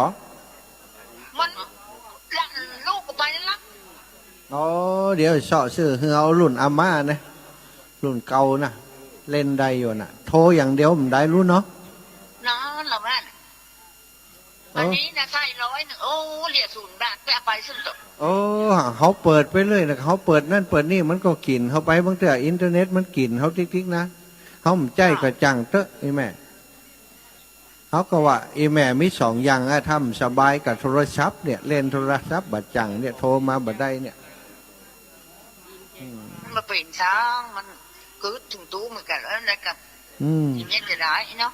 เดี๋ยวถ้า ฟังอย่างเดียว ไอ้แม่ดาควาที่วันนี้เปิ่นจะตานเมนวันผูกวันที่29นะเปิ่นตานเมนตอนเจ้าแล้วก็ตอนกลางคืนนี่เปิ่นนั่นสมโพธิพระธาตุเจดีย์เปิ่นไหนแม่อันเดี๋ยวจะจ่วยเปิ่นเตรียมการเตรียมงานนี้แล้วก่อนถ้ามีเวลาแสกเขาไปแอวหาก็จะไปยือหากำกึดเติงหาพี่น้องบ้านขวงเปาโดยเปิ่นบอกให้ไปแอวหาวะ มาให้แม่เด้อ เจ้า เอา สัต สตางค์เหรอ จ่าบึดแม่ก่อยหอมมาเนาะแต่อีกก่อนนะ เจ้า สาธุสาธุแม่ดวงดีนาลาตะโทรมาแล้วบอกว่าโทรศัพท์มันกินตังอีแม่อีวะโทรศัพท์รุ่นใหม่ลูบไปลูบมามันเห่าสตังไปหลายสตังแล้วเนาะแม่เร่งแม่ลำดวนแก้วสะอาดบ้านโพกเสือถวายตานไปฮื้อแม่เหลวป่อเพชรแก้วสาว100 บาทป่ออุทัยแม่บัวบานเขียวหน่อเมืองบ้านหลังม่อนเนาะตานไปหาเจ้ากรรมนายเวร100 บาทอนุโมทนาบุญเนอมูลศรัทธาแม่โยมแม่สุทัศน์ดีมูลจากแม่วางร่วมบุญมาเป็นร่วมบุญเมนมา100 บาทและร่วมบุญดวงไฟที่ฝ้าเพดานวัดม่อนห้วยแก้วแหม100 บาทเป็น200คุณโยมประสิทธิ์นางกัลยาอินใจคำถวายตาลฮื้อป้ออุ้ยฟองแม่อุ้ยเอ้ยสุการะ100 บาทเนอะก็เรียบร้อยไปเนาะเขาตั้งหลังแหมกะอันนี้ที่แม่วางเนอะที่จดตะกี้เนอะแม่วางเป็น200 บาทนายจันนางทองดี100 บาทเนาะอินใจคำนายจัน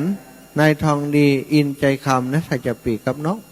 100 บาทป้าจันสุการะ100 บาทเนอะสาธุสาธุบุญรักษาศรัทธาญาติโยมที่มาตักบาตรเนอะใกล้เวลาก็เดี๋ยวก็จะปล่อยอาจารย์ก็จะปาขึ้นวิหารโยงเข้าบาตรเรียบร้อยแล้วก็จะลงมาใส่บาตรกันตอนนี้ถ้าที่เข้ามาแล้วตอนนี้7:23 นาทีเนอะก็เดี๋ยวก็7 โมงเกิงเนาะแหม7 นาทีเดี๋ยวจะขึ้นสู่พระวิหารกันแล้วศรัทธาที่มาถึงแล้วจะกินข้าวต้มวันนี้มันมีข้าวต้มนะวันนี้มีข้าวพัดเนาะพัดข้าวพัดลำดีไหมกับอันข้าวหนมจ๊อกคุณโยมน้ำเพชรโอ้ลำวันนี้ถ้าจะกลับลำปางนี่ถ้าว่ากลับวันนี้นี่จะขอไปตัวนะ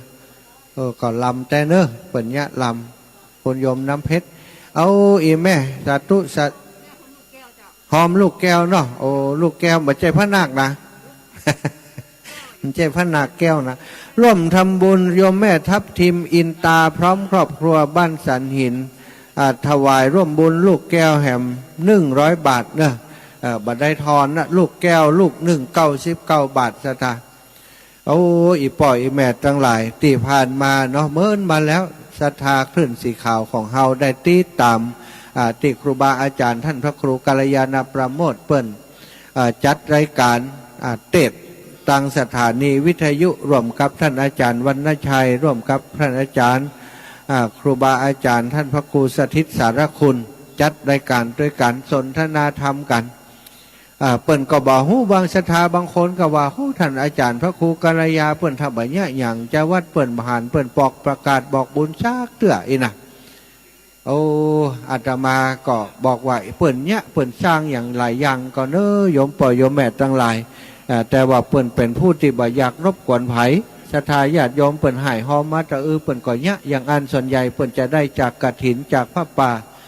มาก่อร่างสร้างแปลงสิ่งต่างๆเนาะบัดเดี๋ยวนี้เสร็จแล้ว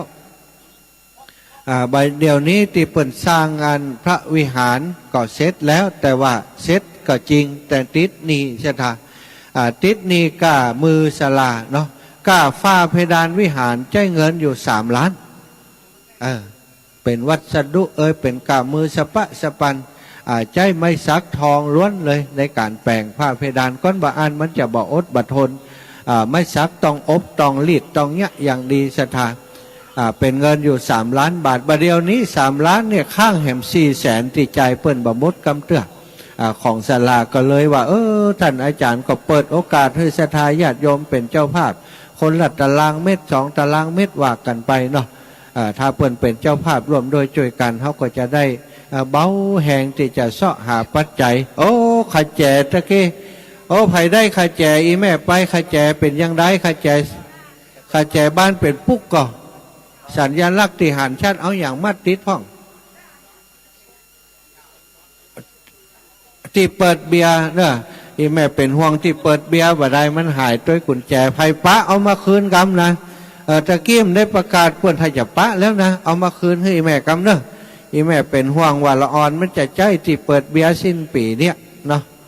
มันจังมายืมของอีแม่ติ๊กๆนั่นไผ่ป้ากุญแจเอามาให้อีแม่กำเนอะมีกาไทยเฮ้จะมีกาไทยเฮ้เนอะเอาตุลุงมาแล้วจะเข้ารายการแล้วตุลุงอันกะกี้เขาเอาย่ามไปกำนะเขานึกว่าย่ามเขาปิกมาว่ามันใช่ของผมไม่วะไปเปิดพอตั้งในมีกระซองเขาเลยเอามาคืนไว้ที่เก่าตุลุงเข้าใจมามาช่วยกันนะศรัทธาทางบ้านโทรมาหาว่าตุลุงอันเพิ่นบอกมาก็วันนี้มาศรัทธาญาติโยม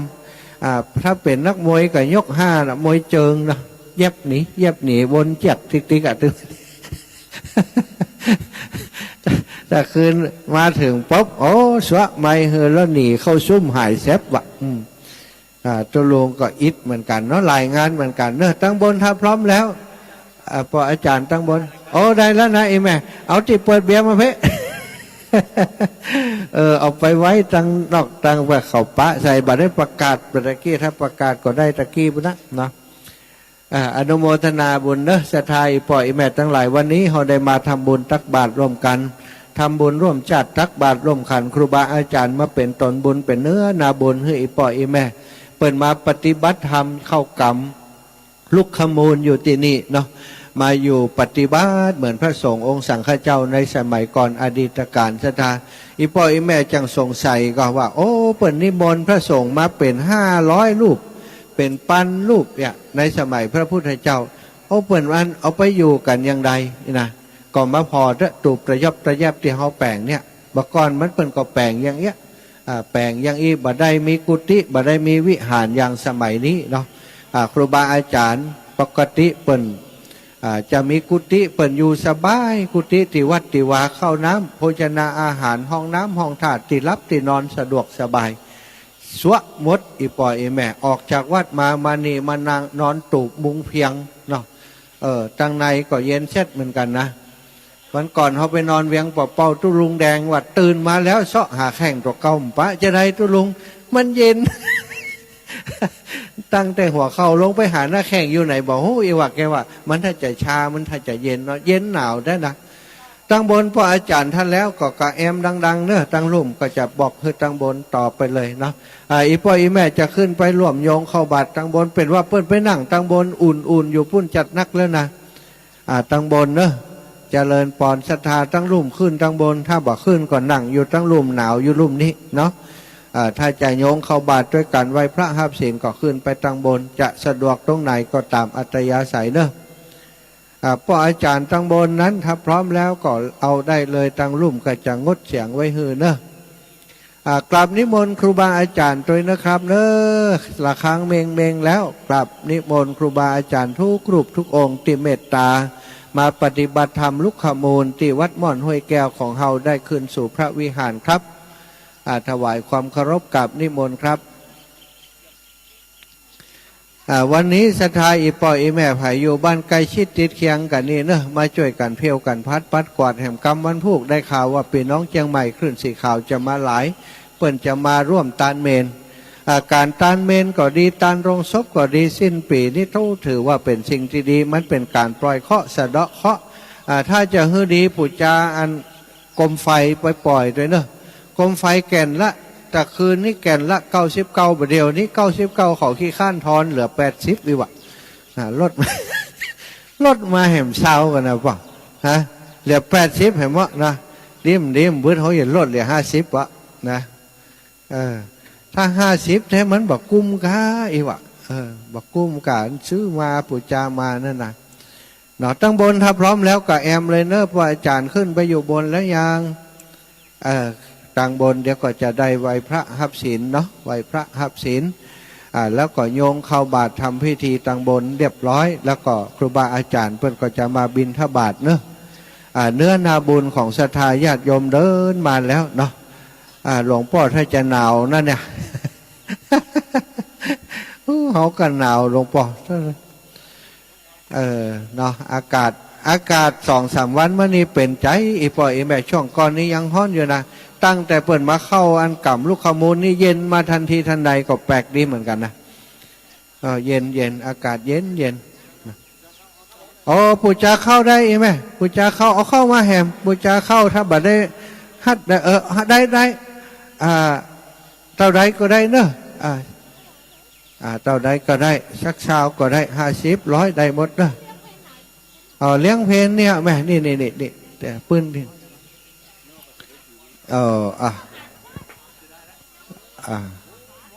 ตัวลุงตักศรัทธาเหตุกรรมละฮะตัวลุงจะลูกไปปุ้นดิกศรัทธาทั้งลุงกับท่าหาตัวลุงตักนี่นะเอาขึ้นทางบนได้เนอะอีแม่เนอะเดี๋ยวตัวลุงจะขึ้นไปบนละตัวลุงจะไปทำพิธีทางบนวันนี้จะมีการเพียวพัดปัดกวาดจัดดาตรงติเมนเนอะเมนของเฮาเรียบร้อยแล้วก็จะเพียวพัดปัดกวาดจัดดาตรงนั้นทำเป็นลานพิธีที่จะทำบุญวันพรุ่งนี้ตอนเจ้าจะทำบุญตานเมนแล้วตอนกลางคืนจะมีงานภาคกลางคืนเนอะมีมหรสพต่างๆเนาะวันนี้นักร้องต่ายอรไทยก็จะมาต่ายอรไทยไม้พิลมพรก็จะมาแสดงที่หน้าลานพระเจดีย์ของวัดม่อนห้วยแก้วของเฮาเนาะถ้ามันมาแต่บ่ได้ก็จะเอาเสียงมันมาก่อน บ่แรงมันก็จะมากันละเนาะมาหมดมนแคนก็มาอีน่ะเขาตักมาละมนแคนก็จะมาไอ้น้องแอมก็จะมาบึดจะมากันนี่วุ่นๆเนอะมาพอหมู่เฮาต้องมาช่วยกันนะต่างบ้านเปิ้นมากันบ่หันพี่น้องบ้านเฮาบ้านบนม่อนลุ่มม่อนเนี่ยบ่มีไผสักคนอายเปิ้นเนอะวันพุกงานมีวันพุก2 ภาคด้วยกันภาคเจ้ากับภาคกลางคืนภาคเจ้าตานเมนเรียบร้อยก็ปิกไว้บ้านอาบน้ำอาบท่ารับเหตุกรรมแคกหงิบกันให้เมื่อคืนมาเต้นด้วยกันหน้าพระธาตุนี่เนาะ มันแรงนะศรัทธาญาติโยมตั้งบนว่าอย่างไรพ่ออาจารย์ตั้งลุ่มพร้อมแล้วนะพร้อมจะชัวไหมฮือนะตั้งบนก็ดับปิ้งนะครูบาอาจารย์นิมนต์ขึ้นไปบนละกา33 นาทีแล้วพ่ออาจารย์ได้เลยมันอันที่อันปากติ๊กๆหัวใจอย่างนี้ไหมมันออกอากาศยั่งก็ว่าได้ถ้าเขายั่งเกินสัก3 นาทีมันจะตัดไปเหี่ยเอาเพลงออกลงไปเหี่ยนะมันเป็นอันเป็นบัดเดียวนี้เปิดตั้งไว้เนาะตั้งเวลาไว้กูเตือเขาว่าจะได้ท่านตุลุงยองกับท่านอาจารย์สมชาติตึ้งหูจักยัง มันชั่วบัดได้จะกินอย่างก็กินน้ำบัดได้กับบัดได้นะ จะกินน้ำกระตู้ตายอ่ะมันลำบากแต่เขาว่าหมูนี่มักไม้ถ้าตกน้ำบ่อจะเอาไม้ล่ออีนะถ้าเอาไปล่อเขาจะตายคำลุ่มขนาดอีแมวขี้ข้านขึ้นวันนั้น5 ชั่วโมงหิมตายลูกโอ้ธรรมโมสังคมเคยอู้กำเตือ5 ชั่วโมงเนี่ยการ5-6 ชั่วโมงนี่ได้การอู้5-6 ชั่วโมงเนาะจัดรายการของครูบาอาจารย์พระสงฆ์องค์สังฆเจ้าเนี่ยมันบ่ใจเปิดเพลงขั้นรายการได้อีปออีแม่อู้ไปจ้องนะขึ้นไปตัวอู้ลำไปพวกก็มีสะปะสะเป็ดนะบางของโทรไปหาลืมไปเหี้ยทุลุงว่าไปโทรมาเตี้ยเขาก็ตึงแบบฮันลืมไปเหมาะอาตมาก็ลืมก็ตั้งเรื่องใหม่เนาะเอาละเด้อตังบนพร้อมแล้วยังดับปิงอยู่นะทุลุงตังบนยังบ่พร้อมเต้อแต่ถ้าพร้อมก็ส่งข่าวสารมาเนอะศรัทธาพี่น้องที่อยู่ตังบ้านเนาะกะเดียวช่วงที่เปิ่นทำพิธีตังบนก็ไหวพระหับศีลยังเปิ่นก็ได้เนอะเป็นวังกะละเป็นมงคลแก่ตนแก่ตัวถ้าจะตักบาตรกระทาบตันนะเนาะตักบาตรนี่ตังเพศเปิ่นตักบาตรเขากับอนุโมทนาบุญอยู่ตังบ้านเอาก็ขอบคุณก็ขออนุญาตนะครับผมขออนุญาตครับพระอาจารย์ท่านมหาครับผมตอนนี้ด้านบนก็พร้อมที่จะทำพิธีแล้วครับผมขออนุญาตครับ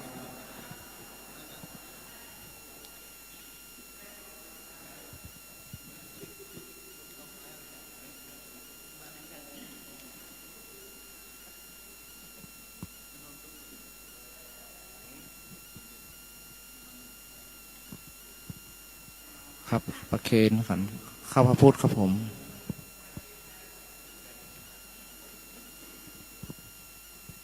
หลังจากเสร็จจากการถวายข้าวโพดก็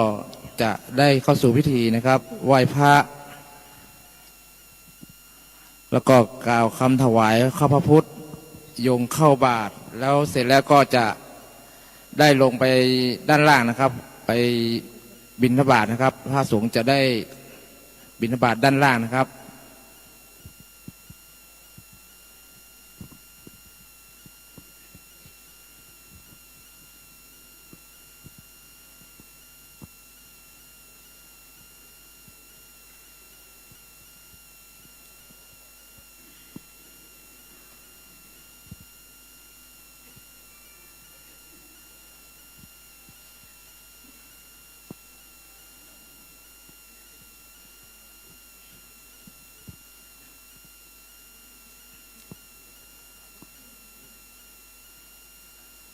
ครับถ้าพร้อมแล้วก็กราบพระพร้อมกัน3 ครั้งครับผมกราบ1กราบ2กราบ3อิมินาสกาเลนะพุทธังอาภิปูชยามาอิมินาสกาเลนะธัมมังอาภิปูชยามาอิมินาสกาเลนะสังฆังอาภิปูชยามาอะระหังสัมมาสัมพุทโธภคะวาพุทธังภคะวันตังอาภิวาเทมิกา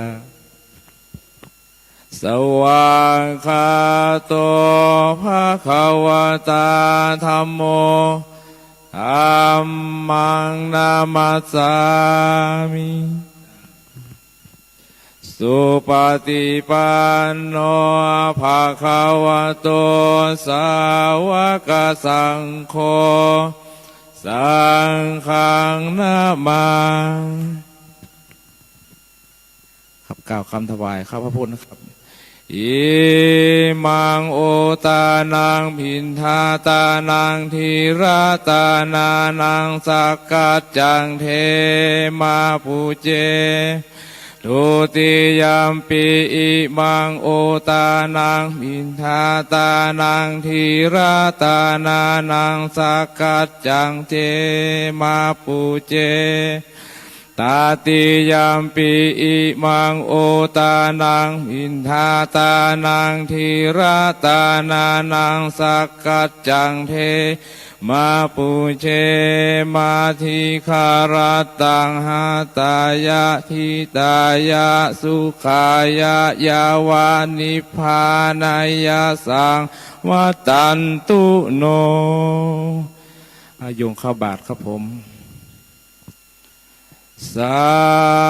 ธุโอตานาบินทิปาตังทานังนิพพานาปัจจัยโยโหตุโนนิจังโอตานังบินทิปาตังทานังนิพพานาปัจจัยโอตุโนนิจังโอตานังบินทิปาตังทานังนิพพานาปัจจัยโยโหตุโนนิจังครับผมเชิญด้านล่างเลยครับผมหน้าวิหารนะครับผมพระสงฆ์จะไปรับบิณฑบาตครับผม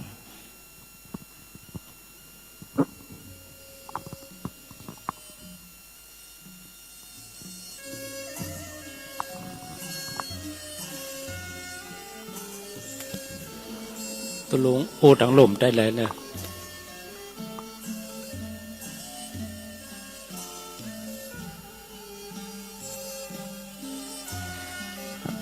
สถาญาติโยมตั้งลุ่มก็ขอเปิดโยงเข้าบ้านเรียบร้อยแล้วเนาะเอาตุลุงประกาศต่อ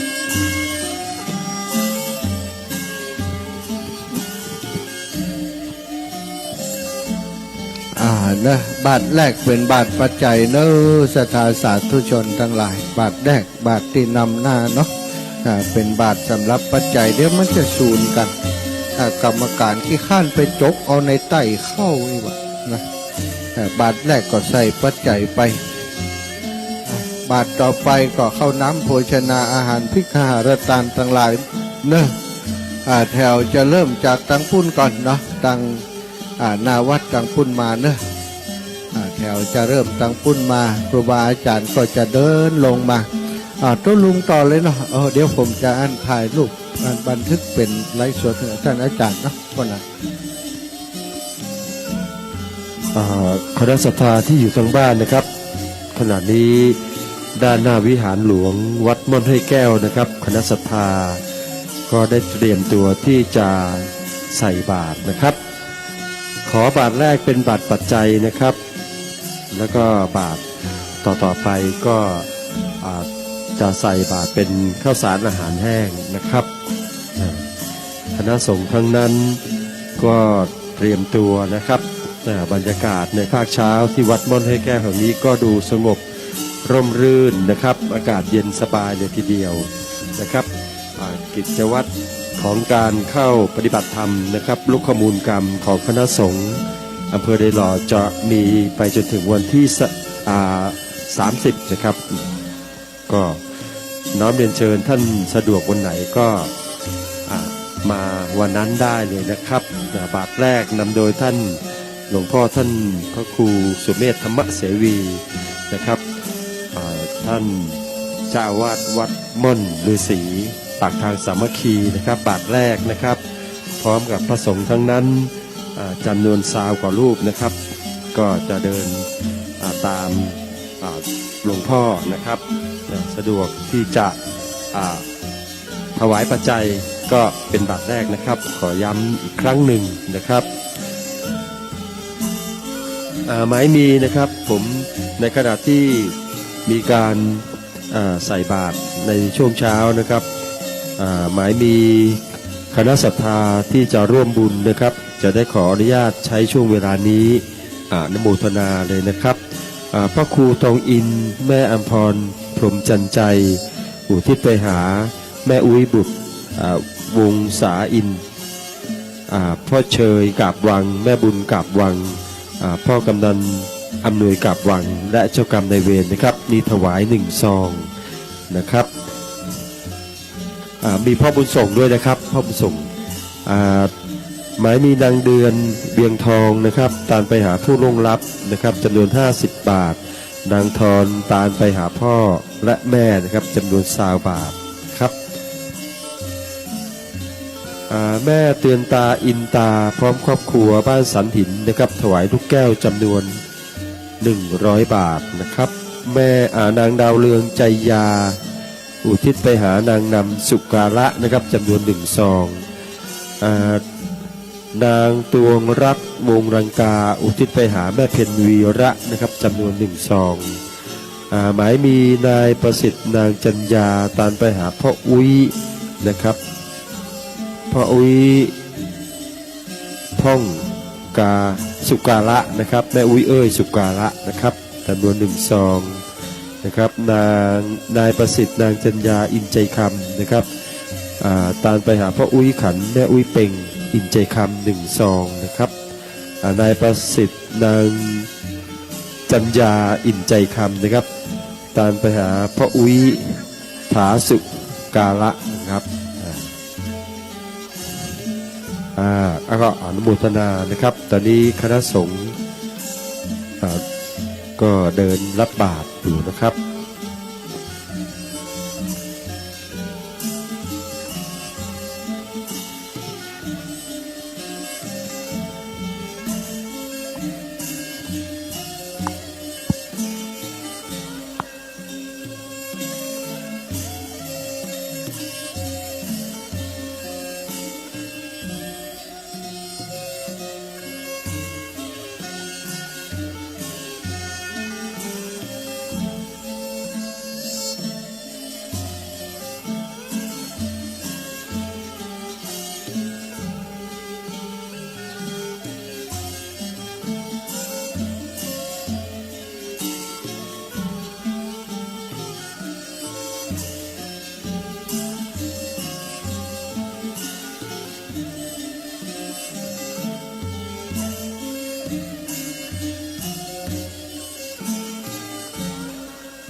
ศรัทธาไปฟังปิกเตอร์เนอร์เดี๋ยวเราจะเอาปอน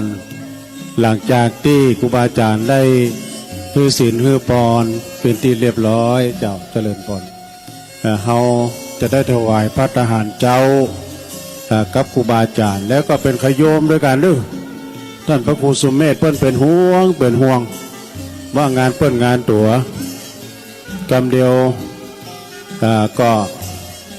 เราจะได้รับประทานอาหารเจ้าด้วยกันมันควายแล้วปิกไปก็กาดมันเลิกแล้วนะ แม่จิตราอินเพลาแม่จิตราหรือว่าแม่ศรีนางสาวปัทมาพรน้องอินเพลาร่วมทำบุญอีก1 ตารางเมตร300 บาทสาธุจ้ะ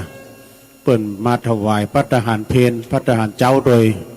คือมาถึงวันเนอะเลย2 ราตรีอดเอา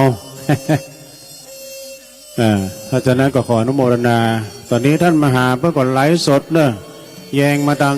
พระเอกพี่พ้อง มันม่วนนะได้กินได้ทานด้วยกันนะอันนี้เป็นเฮือสำเปานะโยมเนอะเป็นเฮือสำเปาที่เขาจะได้บรรทุกบักฟักมน ได้ตานไส้ตานแตนกันในวันที่30ชำระหนี้สงฆ์นะบางที่เพิ่นก็มีเฮือแต่บางที่นั้นเพิ่นก็มีล้อ มีล้อเกวียนเนาะดังนั้นก็เริ่มตั้งแต่วันนี้เลยท่านมหาเพิ่นบอกว่าใครมีฟักแฟงแต่งเต้าพักไม้ไส้เครือไม้เกลือเฮือดังเป็นกระลำก็ดี จะเป็นบานูนก็ดีทุเรียนซ้ำดีลูก ทุเรียนซ้ำดีแต่มันก็หายากราชาเป็นราชาของงานผลไม้ต่างๆเนาะตอนนี้ก็ขึ้นไปเนอตังพ่อหลวงแดงเนาะ พ่อหลวงใหม่เขานุ่มอยู่ก็เป็นแม่งานใหญ่ได้สั่งการเนาะตั้งวันนี้ขอบคุณทางท่านผู้หมวดชัยพรโดยเนอ เพิ่นได้มาร่วมเป็นโคสกะช่วยการอ่านประกาศรายชื่อในนามโดยจะมาถึงวันนี้นะเนาะเพราะว่าเป็นศิษย์ที่วัด เพิ่นมาปฏิบัติธรรมมาสวดมนต์ที่นี่ถึงวันเวลายังเหลือเจริญพร ครับก็ในช่วงที่คณะสงฆ์จะได้ประกอบพิธีที่บนวิหารนะครับน้อมเรียนเชิญคณะศรัทธาอยากจะเข้าร่วมพิธีนะครับก็เรียนเชิญด้านบนนะครับเมื่อทำพิธีเสร็จนะครับได้พระสงฆ์จะได้อนุโมทนานะครับหลังจากนั้นท่านก็จะลงมาด้านล่างนะครับเพื่อฉันเช้าเป็นกิจวัตรที่เราประกอบกันทุกวันนะครับแล้วก็ยังมีเวลาอีก2 วันนะครับวันพุธกับวันฮือนะครับก็ยังมีพิธีเข้ารุกขมูลกรรมของคณะสงฆ์ตำบลโดยหล่อทั้งเขต1และเขต2นะครับเดี๋ยวถ้าช่วงบนพร้อมนะครับในเรื่องของพิธีทางศาสนาก็พระนานทิศก็จะได้ส่งสัญญาณลงมาข้างล่างนะครับผมก็จะได้พูดคุยนะครับกับคณะศรัทธาที่ฟังทางรายการอยู่นะครับในช่วงที่ยังไม่ได้มีพิธีด้านบนนะครับครับขออนุญาตครับผมเชิญนะครับพ่อหนานเชิญนะครับลำดับต่อไปครับจะเป็นการจุดเทียนบูชาพระพุทธอันดับแรกขอเรียนเชิญพ่อหนานทิศโพธิวงศ์ครับเป็นผู้จุดเทียนผู้บูชาพระรัตนตรัยครับทุกท่านประนมมือครับผม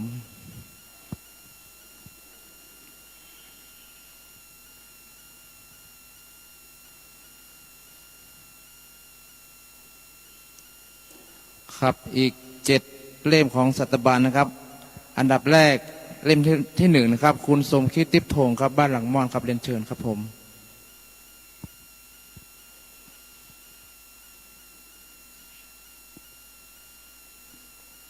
ลำดับที่2นะครับคุณบุญช่วยกาบวังบ้านเบียงทองนะครับ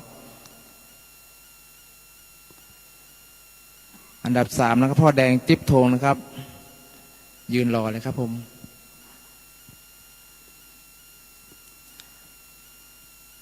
เล่มที่4นะครับพ่อหลวงเด่นนครปัญญาครับบ้านหลังม่อนเล่มที่5พ่อเศษยุบแก้วบ้านสิริมังคลาจารย์เรียนเชิญครับผมเล่มที่6เรือโทคณิตบารมีบ้านสูงเม่นจังหวัดแพร่ครับเรียนเชิญครับผมและเล่มสุดท้ายแม่บัวผินใจวงแก้วครับบ้านปากทางสามัคคีครับเรียนเชิญครับ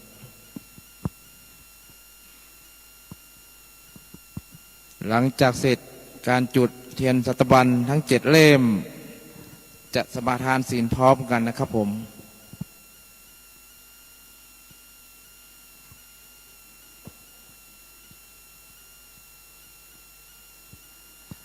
ครับตอนนี้กำลังอยู่ในลำดับของการจุดเทียนสัตบัญนะครับหลังจากเสร็จก็จะสมาทานศีลพร้อมกัน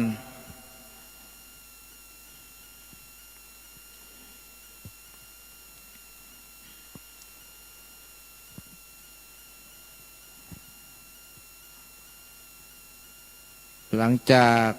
สมาทานศีลเสร็จครับเราก็จะกล่าวคำถวายภัตตาหารฟังโมนียกถาจากพระครูอาจารย์เป็นตามลำดับของขั้นตอนของทางพิธีทางศาสนานะครับผมตอนนี้ก็เสร็จเล่มสุดท้ายครับเล่มที่7เรียนเชิญทุกท่านหันหน้ามาทางพระสงฆ์นะครับพระครูบาอาจารย์เพื่อทำการสมาทานศีลพร้อมกันครับผม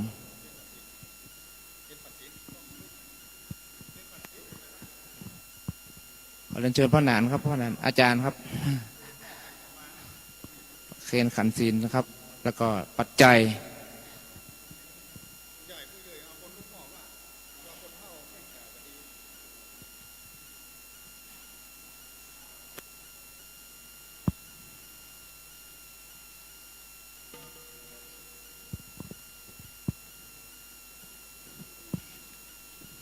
ครับลำดับต่อไปจะสมาทานศีลพร้อมกันครับผมมหายังพันเตวิสุงราคณาทายา ติสาลาเนนะสหปัญจ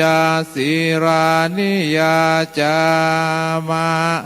ทุติยามปีมะยังพันเต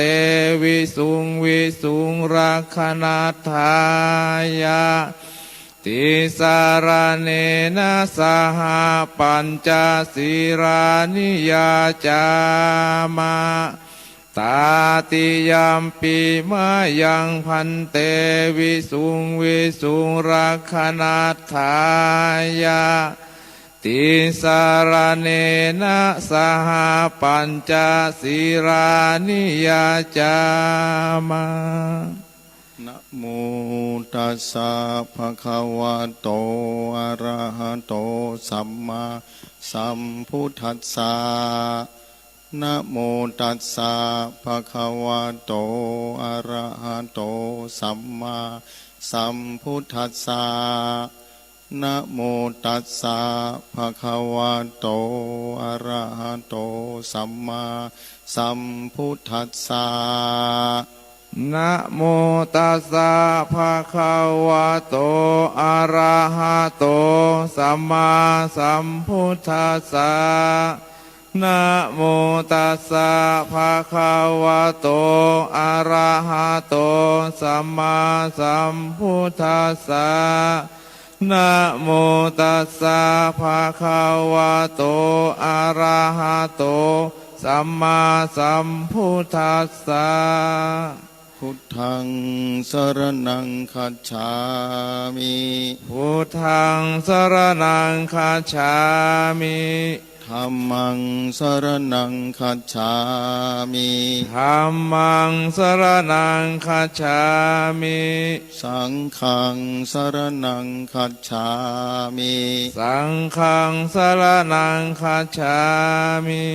ทุติยัมปิพุทธังสรณังคัจฉามิทุติยัมปิพุทธังสรณังคัจฉามิทุติยัมปิธัมมังสรณังคัจฉา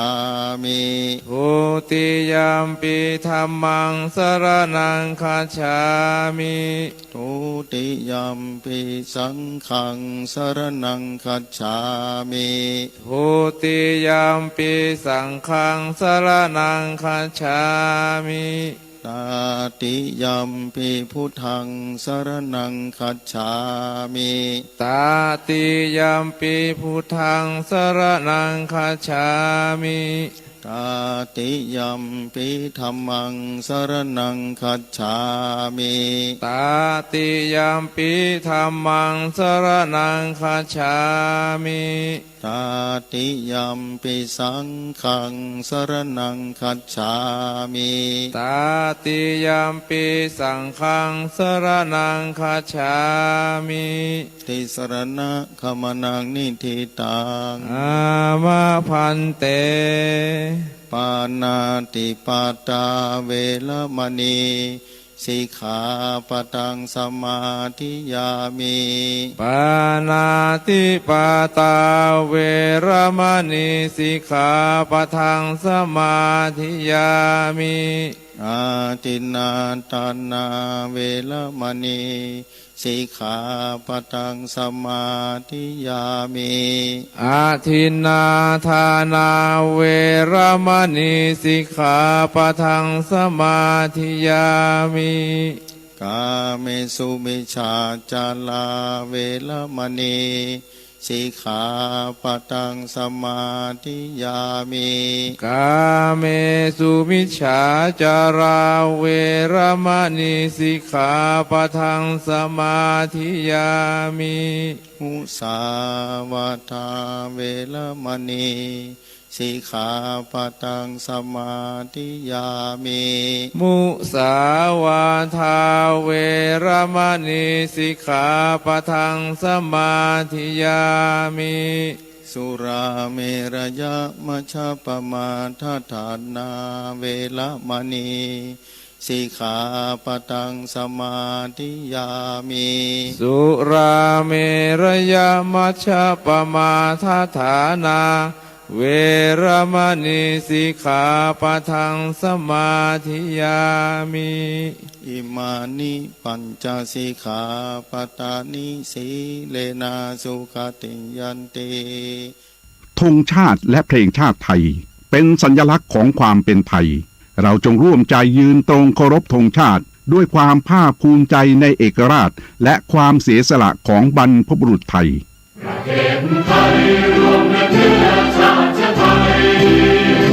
เป็นประชารัฐอาไทยของไทยทุกส่วน อยู่ดำรงคงไว้ได้ทั้งมวลด้วยไทยล้วนหมายรักสมัครคิดไทยนิรักสงบแต่ถึงรบไม่กล้า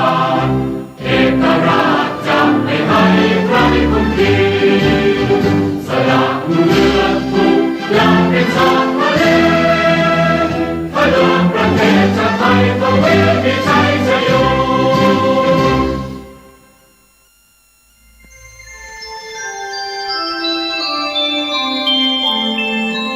ขณะนี้ท่านกำลังฟังสถานีวิทยุกระจายเสียงคลื่นเพื่อการศึกษาพระพุทธศาสนาและวัฒนธรรม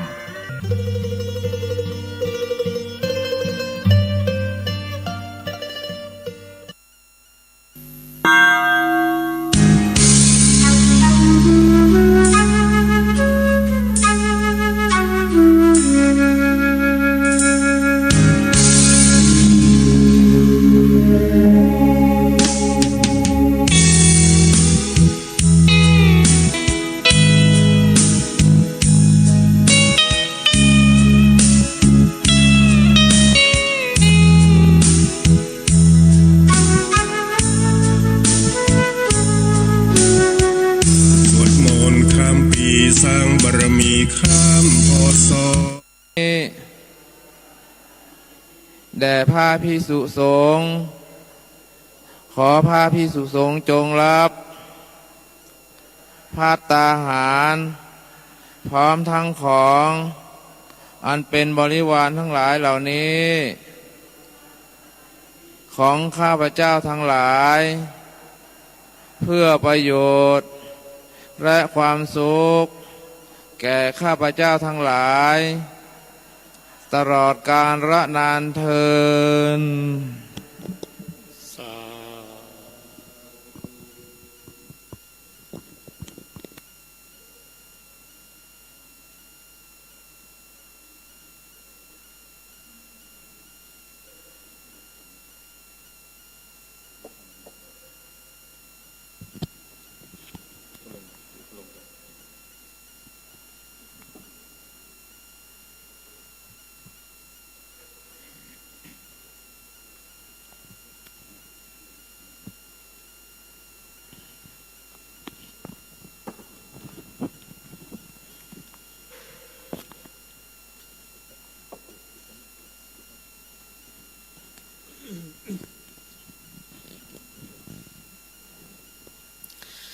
นะโมตัสสะภะคะวะโตอะระหะโตสัมมาสัมพุทธัสสะนะโมตัสสะภะคะวะโตอะระหะโตสัมมาสัมพุทธัสสะนะโมตัสสะภะคะวะโตอะระหะโตสัมมาสัมพุทธัสสะอะยังปฐมภาโคสังฆเทระสะปาปุนาติอวเสสาภาคาเสสานังภิกขุนังปาปุนันติยะถาสุขังปริปุญจันตุตุติยัมปิอะยังปฐมภาโคสังฆเทระสะปาปุนาติอวเสสาภาคาเสสานังภิกขุนังปาปุนันติยะถาสุขังปริปุญจันตุตติยัมปิอะยังปฐมภาโคสังฆเถระสะปาปุนาติอวเสสาภาคาเสสานังภิกขุนังปาปุนันติยะถาสุขังปริปุญจันตุสังโฆรุจติสังโฆรุจติสังโฆรุจติ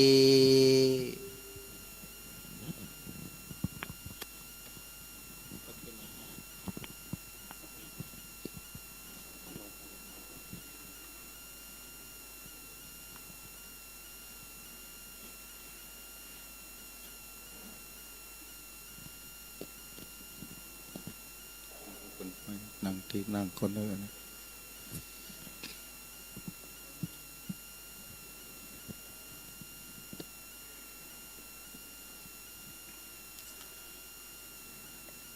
กราบไหว้สา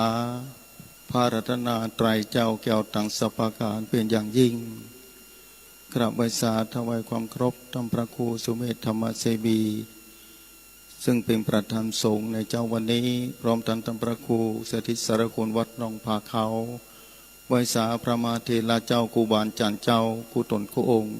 ที่มีเมตตาธรรมอันสูงยิ่งมาเป็นเนื้อนาบุญคือญาติโยมศรัทธาผู้ใจบุญ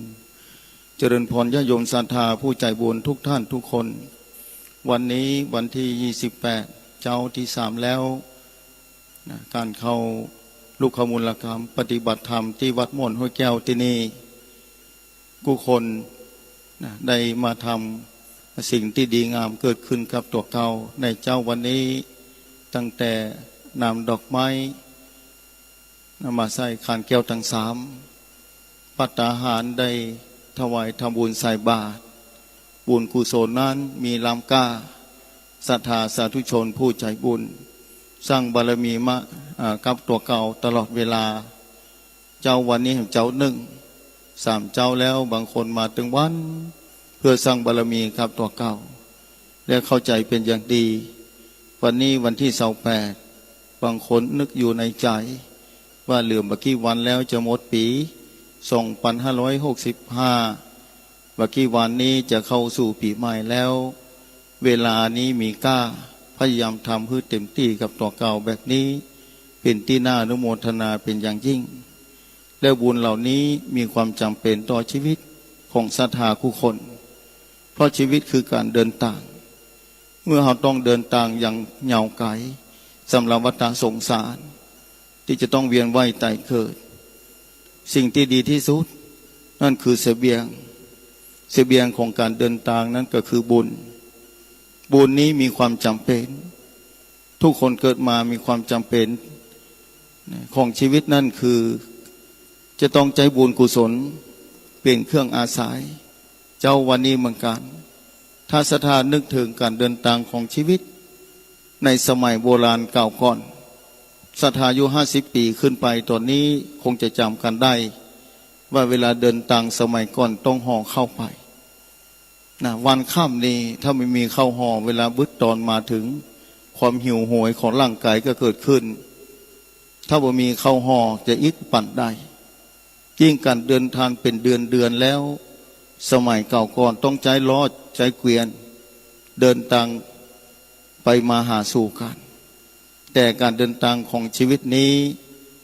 ต้องอาศัยเสบียงบุญที่จะติดตัวเฮาไปต่างหน้าอย่างเจ้าวันนี้เป็นต้นศรัทธาได้ทำเสบียงบุญไว้เป็นอย่างดีทำมาโดยตลอดญาติโยมศรัทธาได้ทำดีแล้วเพราะว่าการเกิดมานั้นปัจจัยจะเกิดจัดเดียวเต้าอีจัดหน้าจะต้องมีแถมเพราะว่าการเวียนว่ายแต่เกิดยังบ่สิ้นสุดเถื่อมีจุดหมายปลายทางผู้คนนั่นคือการพ้นทุกข์อยากจะไปสู่จุดหมายนั่นคือนิพพานเวลาโยงเข้าบาทนี้นิพพานะปัจจโยโหนตุโนนิจังข้อคือเป็นปัจจัยในพระนิพพานเป็นเตี้ยงแต้เวลาโยงขานเข้าจุดหมายคือการพ้นทุกข์แต่จะไปสู่จุดนั้นได้ต้องใช้ระยะเวลาเพราะฉะนั้นเวลาการเดินทางยาวไกลห่อเข้านี้มีความจำเป็นถ้าศรัทธานึกภาพเหล่านี้ได้เพราะฉะนั้นยิ่ง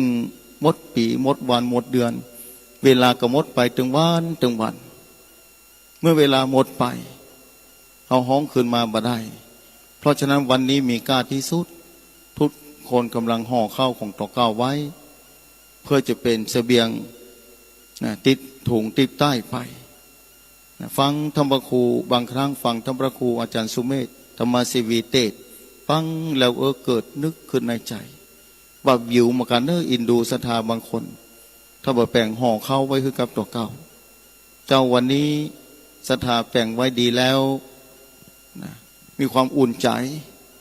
ว่าห่อเข้ามีในถุงแล้วยำตอนเข้ามาถึงเมื่อร่างกายมีความต้องการ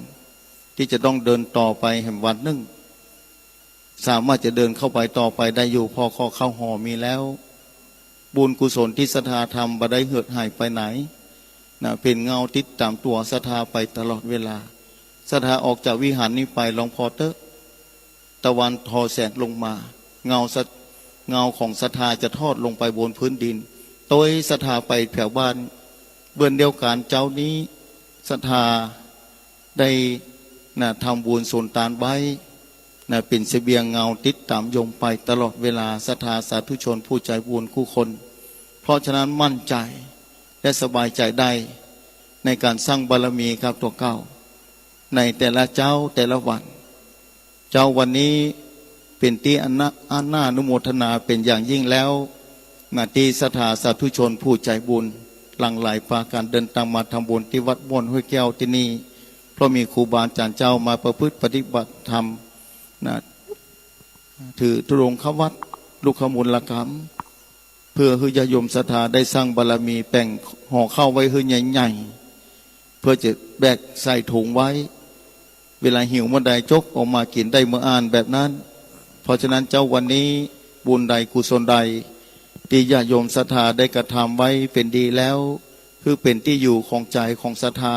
เป็นที่ระลึกว่าบุญอยู่ในถุงย่ามแล้วบุญนี้เป็นที่อยู่ของใจของศรัทธาตลอดไปจะสิ้นปีแล้วศรัทธาสาธุชนสิ่งบดีต่างๆนานาที่เกิดขึ้นก็เหือกหายไปกับปีเก่าที่จะหมดไปนี้ปีใหม่ที่จะมาถึงทางหน้าศรัทธาสาธุชนผู้ใจบุญนั้นพบแต่ความสุขความสวัสดีความเจริญรุ่งเรืองในชีวิตความงอกงามไพบูรณ์ของบุญกุศลของศีลสมาธิปัญญาปรากฏไปจนปนจากความทุกข์ข้ามวัฏสงสารไปสู่แดนนิพพานเจ้าเป็นที่สุดนั่นจงจักมียิ่งขึ้นไปเถิดสาธุสาธุสาธุต่อไปเตรียมน้ำญาติครับผม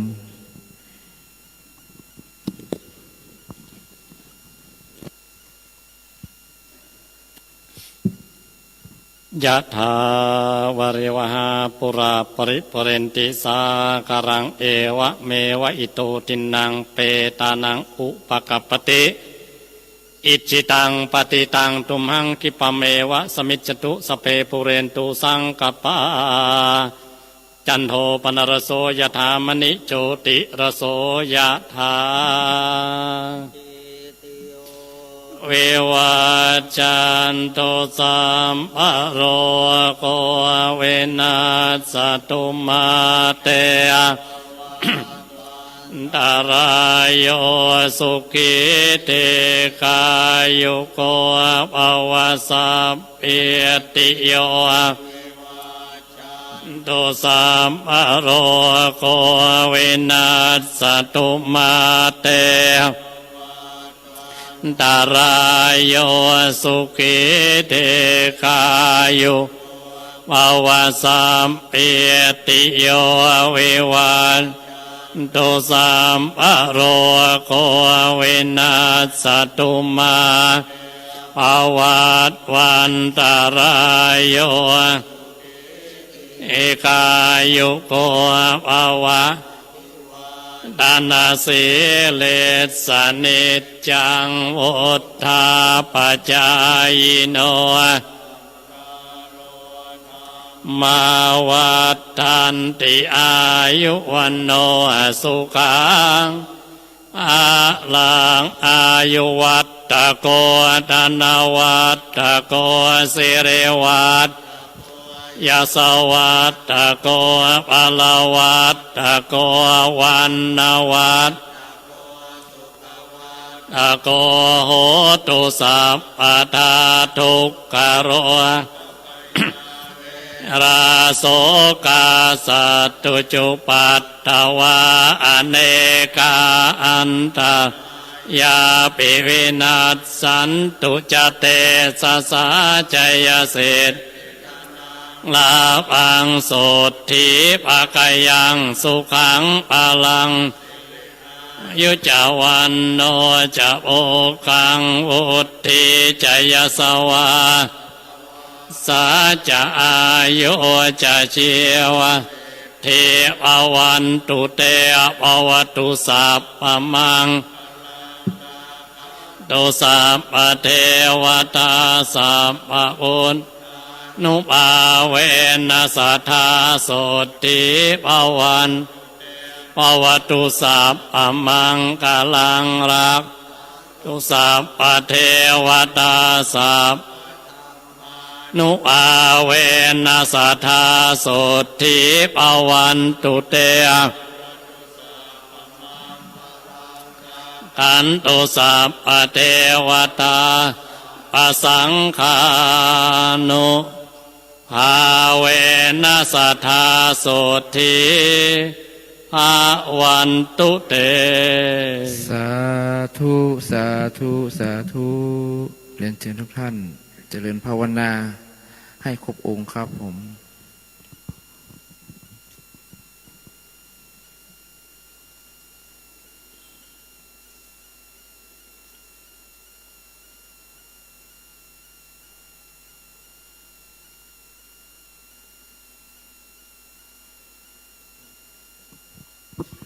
ครับสมควรแก่เวลาครับต่อไปจะเป็นการกรวดน้ำพื้นเมืองนะครับพร้อมกันนะครับอิตังทานากัมมังนิพพานาปัญจโยโหตุโนนิจังอิตังสิรากัมมังนาปัญจโยโหตุโนนิจังอิตังภาวนากัมมังนิพพานาปัญจโยโหตุโนนิจังยังกินจิกุจารังกตาพังกัมมังสัพเพหิกตังบุญยังโนอนุโมทันตุสุนันตุโพนโตเยเทวาอาสามิงทาเนอาทิกาตาทิคายุกาสัทธาโหตุสัตตานังสุขีอัตตานังปาริหารันตุมาตาปิตาสุขีตาหนตุทุกขาปามุนจันตุสัพเพยาตากาสุขีตาหนทุกขาปามุนจันตุสัพเพอายาตากาสุขีตาหนทุกขาปามุนจันตุสัพเพปิสาสัพเพสัพเพเปตาสุขิตาหนตุทุกขาปามุนจันตุสัพเพนาคาตาสุขิตาหนทุกขาปามุนจันตุสัพเพเทวาสุขิตาหนตุทุกขาปามุนจันตุสัพเพลิยุปัญชัยยาสุขิตาหนตุทุกขาปามุนจันตุสัพพะสัมปตินังสามิชันตุโววันตามิพุทธังสัพพังเมโทสังฆามาทาเมพันเตวันทามิธัมมังสัพพังเมโทสังทาเมพันเตวันทามิสังฆังสัพพังเมโทสังฆามาทาเมพันเตวันทามิคาลุอุปัชฌาจาริเยสัพพังเมโทสังฆามาทาเมพันเตวันทามิกัมมัฏฐานังเมโทสังฆามาทาเมพันเตวันทามิอาราเมพัทธาสีมายังเมโทสังฆามาทาเมพันเตวันทามิเจติยังสัพพังสัพพัทธาเนสุปาติทิตาสาเรตุมหาโพธิงพุทธรูปังสักการังสัทธานาคาโลเกเทวาโรเกพรหมาเกชมพูทิเปรังกาทิเปสาริลาธาตุ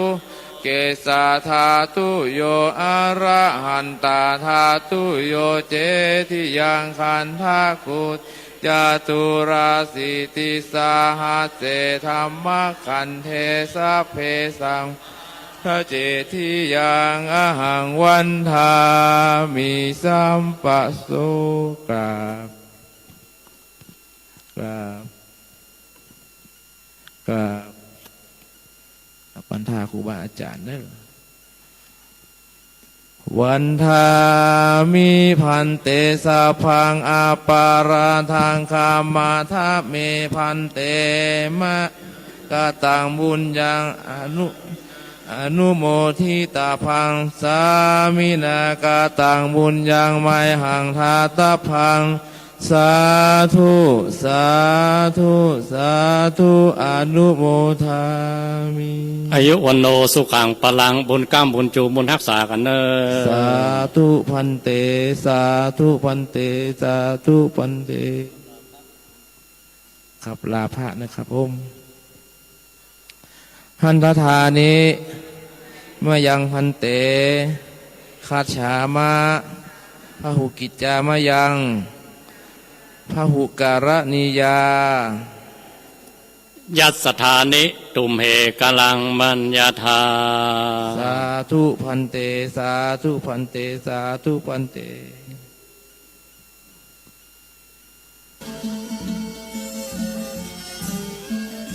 ครับกับรัตนานิมนต์ด้านล่างเลยครับผม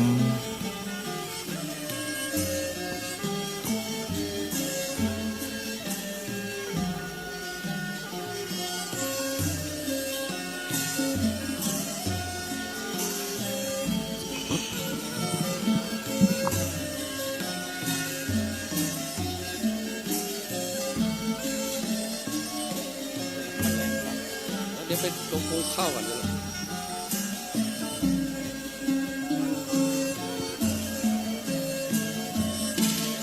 ท่านผู้ฟังครับ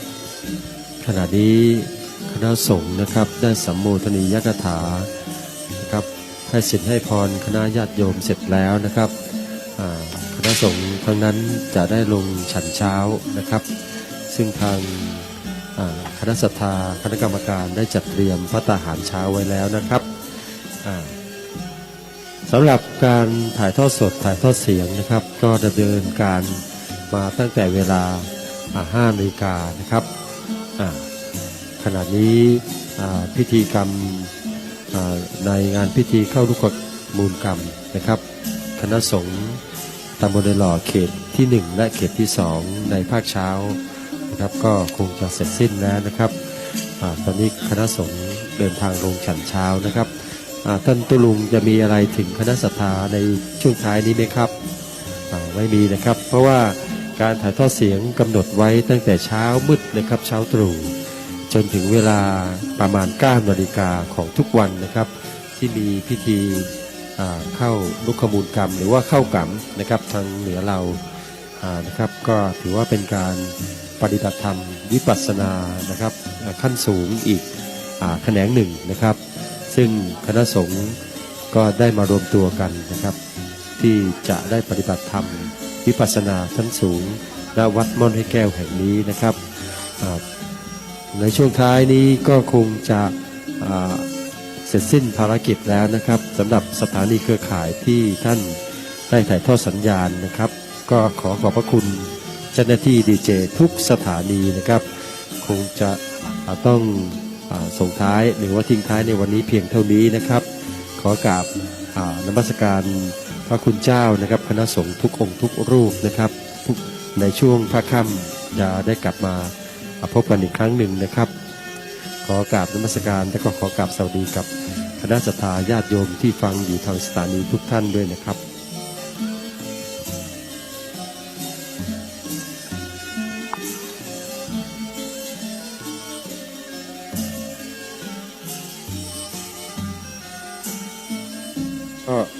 ขออนุญาตสักครู่หนึ่งนะครับพอดีมีคณะศรัทธาจากโรงเรียนสองแคววิทยาคมนะครับโดยนางสรัญญาตะโนนะครับได้ร่วมทำบุญถวายงานเข้าลุกขมูลกรรมทางวัดม่อนห้วยแก้วแห่งนี้นะครับครูนพพรมีแสงจากโรงเรียนสองแคววิทยาคมนะครับและนางบัวเงินสุทธเสนนะครับจากโรงเรียนสองแคววิทยาคม3ท่านด้วยกันนะครับนำปัจจัยมาร่วมถวายในช่วงท้ายของงานวันนี้เลยนะครับก็ขออนุโมทนาบุญกับคณะครูจากโรงเรียนสองแคววิทยาคมทุกท่านนะครับ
รือนนะอนุบุพพิกถาเนี่ย2มีศรัทธา3เกิดความเบื่อหน่ายนี่คนที่เป็นฆราวาสญาติโยมเกิดความเบื่อหน่ายในการครองบ้านครองเรือนธุรกิจธุรกรรมมากประการที่2มีศรัทธาประการที่3เกิดความเบื่อหน่ายพระพุทธเจ้าจึงได้แสดงธรรมะเป็นเครื่องฟอกจิตหรืออบรมจิตพรรณนาเรื่องทานเรื่องการให้ทานเป็นการผูกมิตรสัมพันธไมตรีเป็นการผูกมิตรแก่บุคคลอื่นที่เรียกว่าถ้าทางมิตตานิคันธติผู้ให้ย่อมผูกมิตรไมตรีบุคคลอื่นไว้ได้ใครๆก็ตามได้อยู่ใกล้บุคคลผู้ให้ทานผู้มีศรัทธาเป็นที่รักเป็นที่ชอบใจเกียรติคุณย่อมฟุ้งกระจรกระจายไปนี่เพราะบุคคลผู้มีศรัทธาประการที่2เมื่อพระองค์ทรงแสดงทานกถาพูดถึงเรื่องการให้การผูกมิตรไมตรีไม่ใช่แล้งน้ำใจนะคนที่จะมีบริวารดูที่ไหนดูความผู้เป็นผู้มีน้ำใจมีบริวารมาเพราะน้ำใจมีที่ท่านว่าไว้บริวารหนีเพราะน้ำใจหมดนั่นเป็นเรื่องจริงนะบางคนเนี่ยมีบริวารมากก็เพราะคนเป็นคนมีน้ำใจบางทีท่านก็กล่าวเป็นคำเปรียบเทียบว่าน้ำบ่อน้ำคลองก็เป็นรองน้ำใจน้ำไหนๆก็สู้น้ำใจไม่ได้น้ำดื่มเราต้องการน้ำจืดแต่ใจของคนเราอย่าให้จืดเหมือนน้ำเนี่ยเพราะฉะนั้นต้องยินดีในการจำแนกแจกทานเอื้อเฟื้อเผื่อแผ่นั่นก็เรียกว่าเป็นการผูกมิตรสัมพันธไมตรี2ศีลกถาพรรณนาถึงศีลคนมีศีลเนี่ยพูดคำสัตย์คำจริงไม่กล่าวคำหยาบช้านี่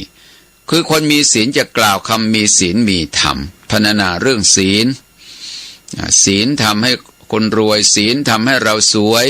ศีลทำให้เราสงบร่มเย็นในเรื่องของศีลนะถ้าคนไม่มีศีลมันก็ทำให้จิตใจของเราตกต่ำเพราะฉะนั้นเราจึงต้องพรรณนาเรื่องของคุณงามความดีนะเรื่องของคุณงามความดีการทำความดีมีได้ทุกอากาศแต่ถ้าเราประมาทเราก็พลาดจากความดีนะนี่เรื่องของศีลคนให้ทานคนรักษาศีลและพระพุทธเจ้าก็แสดงอานิสงส์ของทานอานิสงส์ของศีลเป็นข้อที่3เรียกว่าสักขกถาพรรณนาเรื่องสวรรค์ก็หมายว่าภูมิที่มีอารมณ์ดีภูมิที่มีอารมณ์เลิศผลของทานผลของศีลเนี่ยไปบันเทิงบนสวรรค์วิมานชั้นฟ้ามีทิพย์สมบัติในเทวโลกไม่มีการทำมาค้าขายไม่มีการประกอบธุรกิจธุรกรรมอะไรคือไปเสวยผลแห่งกรรมนี่พระพุทธองค์ทรงแสดงทางข้อที่3เรียกว่าสักขกถาพรรณนาถึงสวรรค์เป็นผลของทานเป็นผลของศีลเมื่อแสดงผลของทานผลของศีลคนไปเกิดบนสวรรค์เสวยทิพย์สมบัติประมาทแล้วตอนนี้พระองค์จึงได้ทรงแสดงโทษแห่งกามเรียกว่ากามาทีนวกถาโทษของกามคนที่หลงประมาทอยู่ในรูปในเสียงในกลิ่นในรสในเสวยวิมานสมบัติอยู่ในการเสวยกามคุณอารมณ์เนี่ยจิตใจจึงไปหลงไปติดเลยทำให้จิตใจไม่ยกจากคุณงามความดีไม่ได้สร้างคุณงามความดีทำให้จิตใจของเราตายจากคุณงามความดีแล้วก็กามทั้งหลายมีสุขน้อยมีทุกข์มากเหมือนกับกินอ้อยจากโคนไปหาปลายจืดลงบางทีแล้วก็อยู่เพราะความจำเจเหมือนกินน้ำใสสะอาดแต่ในน้ำมีตัวปิงกระดึบเนี่ยความรู้สึกมันเป็นอย่างนั้นจะหนีก็วางไม่ได้เพราะมันผูกพันเสียแล้วนั่นแหละกามมีสุขน้อยมีโทษมากมีทุกข์มากพระองค์ทรงแสดงโทษแห่งกามแล้วก็แสดงถึงอานิสงส์แห่งการออกจากกามคือเนกขัมมานิสังสักถาพรรณนาเรื่องสวรรค์ สวรรค์พรรณนาเรื่องของการออกจากกามคือการออกบวชออกจากกามไม่ใช่บอกให้ญาติโยมหนีไปบวชพระบวชชีนะออกจากกามหมายความว่าให้เราเว้นห่างจากกามให้ตั้งอยู่ในความสงบนะนิคขมะแปลว่าออกจากความวุ่นวายไปหามุมสงบนั่นเองพระพุทธเจ้าได้แสดงธรรมแก่พระเจ้าพิมพิสารและบริวารบรรลุธรรมถึงเป็นแสนในหลักฐานท่านแสดงไว้เมื่อพระเจ้าแผ่นดินพระราชามหากษัตริย์บรรลุธรรมแล้วเสียงธรรมมันก็ดังกระชอนพวกเดรัจฉีชีเปลือยราบสักการะที่เคยเกิดเคยมีเคยเป็นมันก็เริ่มแห้งผากไปจากลดน้อยถอยลงเหมือนแสงหิ่งห้อยเมื่อดวงอาทิตย์ขึ้นแล้วเนี่ยแสงหิ่งห้อยมันน้อยลงลาภสักการะยศอำนาจเกิดขึ้นในทางพระพุทธศาสนาเหมือนดวงอาทิตย์ดวงจันทร์เศรษฐีคนนี้ได้ไม้จันทร์มาแล้วตอนนี้พระภิกษุทั้งหลายถ้าไม่มีเหตุจำเป็นท่านจะไม่แสดงฤทธิ์คนทั้งหลายก็อวดอ้างกันพวกลัทธิเดรัจฉีชีเปลือยเมื่ออยู่กินแบบลำบากก็บอกว่าจะไปแสดงฤทธิ์แก่คนเหล่านั้นจะไปแสดงอานุภาพแก่คนเหล่านี้คือไปอวดอ้างแต่จริงๆแล้วแสดงไม่ได้จนพวกขี้เหล้าเมาเบียร์เห็นพวกพระอรหันต์ทั้งหลายของเดรัจฉีพูดคุยอวดอ้างก็เลยพูดคุยกันบอกโอ้ยเดี๋ยวนี้มีแต่คนพูดคนคุยคนที่ได้ฤทธิ์จริงๆไม่มีหรอกในโลกนี้วันนั้นพอดีพระโมคคัลลากับพระบิณโดภาลทวาชะท่านไปบิณฑบาตในเมืองราชคฤห์ได้ยินพวกขี้เหล้าเมายาเหล่านั้นมันพูดคุยลบหลู่ดูถูกพวกคนพระอรหันต์ทั้งหลายว่าในโลกนี้พระอรหันต์ไม่มีแล้วมีแต่คนอวดอ้างกันเท่านั้นพระบิณโดภาลทวาชะฟังแล้วแม่ท่านอาจารย์โมคคัลลานะครับเดี๋ยวนี้ประชาชนคนทั้งหลายมันลบหลู่ดูถูกพระอรหันต์ทั้งหลายวันนี้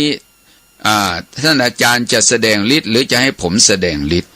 ท่านพระมหาโมคคัลลานะบอกว่าบิณโดทะท่านเป็นคนแสดงฤทธิ์พอหลังจากกลับบิณฑบาตเสร็จแล้วท่านก็ฉันอาหารเรียบร้อยท่านพระบิณโดภาลทวาชะท่านก็แสดงอิทธิปาฏิหาริย์ด้วยฤทธิ์แล้วก็เหาะขึ้นไปบนอากาศเอาเท้าเนี่ยคลีบก้อนหินใหญ่เท่ากับตึก3 ชั้น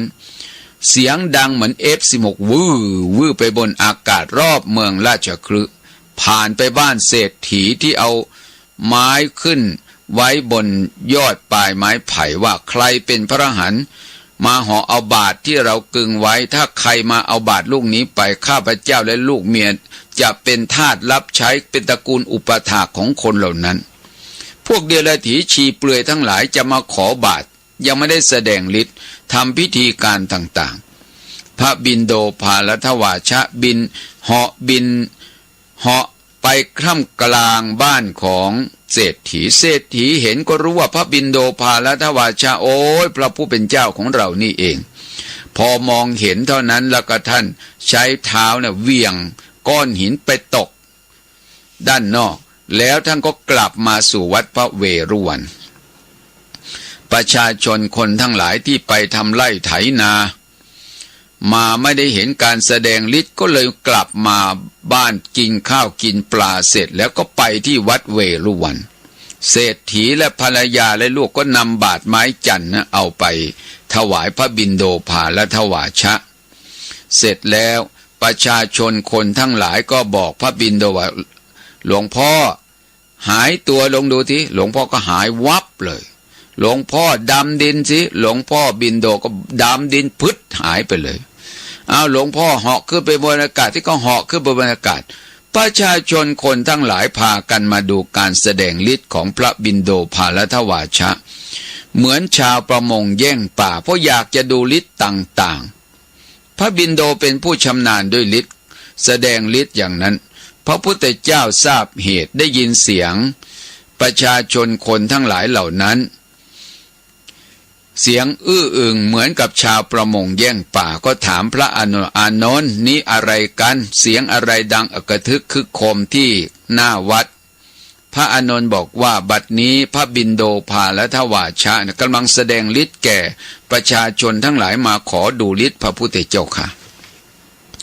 ตอนแรกพระพุทธเจ้ายังไม่ได้ห้ามภิกษุแสดงฤทธิ์เมื่อทราบเหตุดังนี้ว่าต่อไปภายภาคบังหน้าผู้ที่มีฤทธิ์จะอยู่สบายคนไม่มีฤทธิ์ก็จะอยู่ลำบากพระองค์ก็เลยบัญญัติสิกขาบทว่าตั้งแต่วันนี้เป็นต้นไปภิกษุรูปใดแสดงฤทธิ์อาบัติย่อมมีแก่ภิกษุรูปนั้นจากนั้นมาพวกเดรัจฉีชีเปลือยก็ตีปีกเลยตอนเนี้ยเมื่อพระพุทธเจ้าห้ามแสดงฤทธิ์ก็คงจะเราจะได้อวดอ้างฤทธิ์ท้าทายพระพุทธเจ้าแสดงฤทธิ์พระพุทธเจ้าห้ามแล้วว่าจะไม่แสดงฤทธิ์แล้วพระพุทธเจ้าจะมาแสดงฤทธิ์ก็เป็นการพูดกลืนน้ำลายตัวเองทำนองนั้นพวกเดรัจฉีชีเปลือยทั้งหลายก็ท้าทายพระพุทธเจ้าแสดงฤทธิ์แต่พระองค์ก็เฉยเนี่ยมันเป็นที่ไปที่มาว่าการพูดคำด่าคำหยาบเนี่ยมันเกิดขึ้นในระหว่างที่พระพุทธเจ้ากำลังจะออกจากเมืองราชคฤห์พวกเดรัจฉีชีเปลือยเนี่ยทำไมต้องไปอวดอ้างการแสดงฤทธิ์ก็เพราะว่าตนเองน่ะลาภสักการะมันเสื่อมถอยลงสักการะก็เกิดขึ้นในทางพระพุทธศาสนาแล้วก็ลูกศิษย์กับอาจารย์ลูกศิษย์ก็คือพรหมทัตตมานพของในพรหมชาลสูตรเนี่ยติสรรเสริญคุณพระพุทธเจ้าพระธรรมพระสงฆ์ว่าโอ้ยพระพุทธเจ้าเนี่ย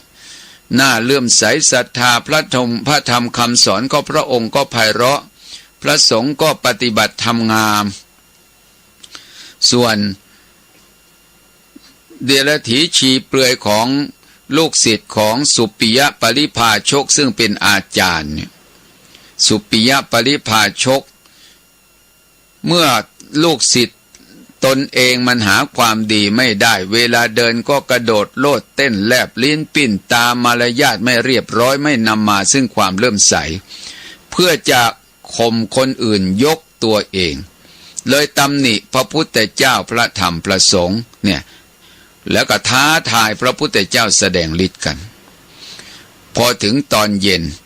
นะพอถึงตอนเย็นที่พระสงฆ์ได้สวดอันตราจราชกหังอันตราจนารันทังนะคือพระพุทธเจ้าแสดงไประหว่างเมืองราชคฤห์กับเมืองลันทาต่อกันอันตราจราชกหังคือระหว่างเมืองราชคฤห์อันตราจนารันทังกับเมืองนาลันทาถ้าพูดถึงสมัยปัจจุบันก็ตรงนี้เรียกว่าตลาดสีเหลาหรือที่มีขายขนมขาชาที่คนไทยชอบเรียกกันนะขนมขาชาหรือขนมคัดฉะแปลว่าขนมรีบด่วนคือเป็นแป้งจี่แป้งทอดแบบเค็มบ้างแบบหวานบ้างกินกับกระรำใจนะกับน้ำชาคนอินเดียนะกินง่ายอยู่ง่ายภิกษุทั้งหลายก็มาพูดคุยกันพูดเรื่องสุปิยปริภาชกกับพรหมทัตตมานพระหว่างลูกศิษย์กับอาจารย์ลูกศิษย์เนี่ยกับสรรเสริญคุณพระพุทธเจ้าพระธรรมพระสงฆ์แต่อาจารย์ตำหนิติเตียนพระพุทธเจ้าพระธรรมพระสงฆ์ด้วยคำต่างๆนานาพระพุทธเจ้าเสด็จมาถึงก็ถามว่าภิกษุทั้งหลายพวกเธอกำลังคุยเรื่องอะไรกันหรือภิกษุทั้งหลายเหล่านั้นก็กราบทูลว่าเรื่องระหว่างอาจารย์กับลูกศิษย์กล่าวคำพิพาทกันพระพุทธเจ้าค่ะลูกศิษย์สรรเสริญคุณของพระพุทธเจ้าพระธรรมพระสงฆ์แต่อาจารย์เนี่ยตำหนิพระพุทธเจ้าพระธรรมพระสงฆ์คำพูดเป็นคนละฝ่ายกันพระพุทธเจ้าค่ะ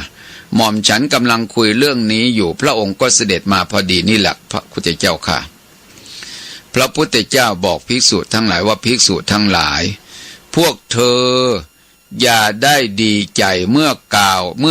พวกคนเหล่านั้นกล่าวคำสรรเสริญพระพุทธเจ้าพระธรรมพระสงฆ์แต่พวกเธอทั้งหลายก็อย่าได้เสียใจว่าคนเหล่านั้นตำหนิพระพุทธเจ้าพระธรรมพระสงฆ์แต่พวกเธอทั้งหลายพึงตรวจดูการกระทำของตนเองนะ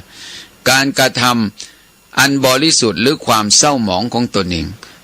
พระพุทธเจ้าให้ดูตัวเองอย่าไปดูคนอื่นเขาจะตำหนิหรือเขาจะสรรเสริญมันเรื่องของเขา ให้ตรวจดูตัวเราเองทีมันเป็นสิ่งที่ควรตำหนิหรือเปล่าหรือเขาสิ่งที่เขาสรรเสริญมันเป็นจริงไหมถ้าเป็นจริงแสดงว่าคำพูดนั้นจริงแต่ถ้าสิ่งที่เขาตำหนิมันเป็นจริงไหมถ้าเป็นจริงเราก็ควรปรับปรุงแก้ไข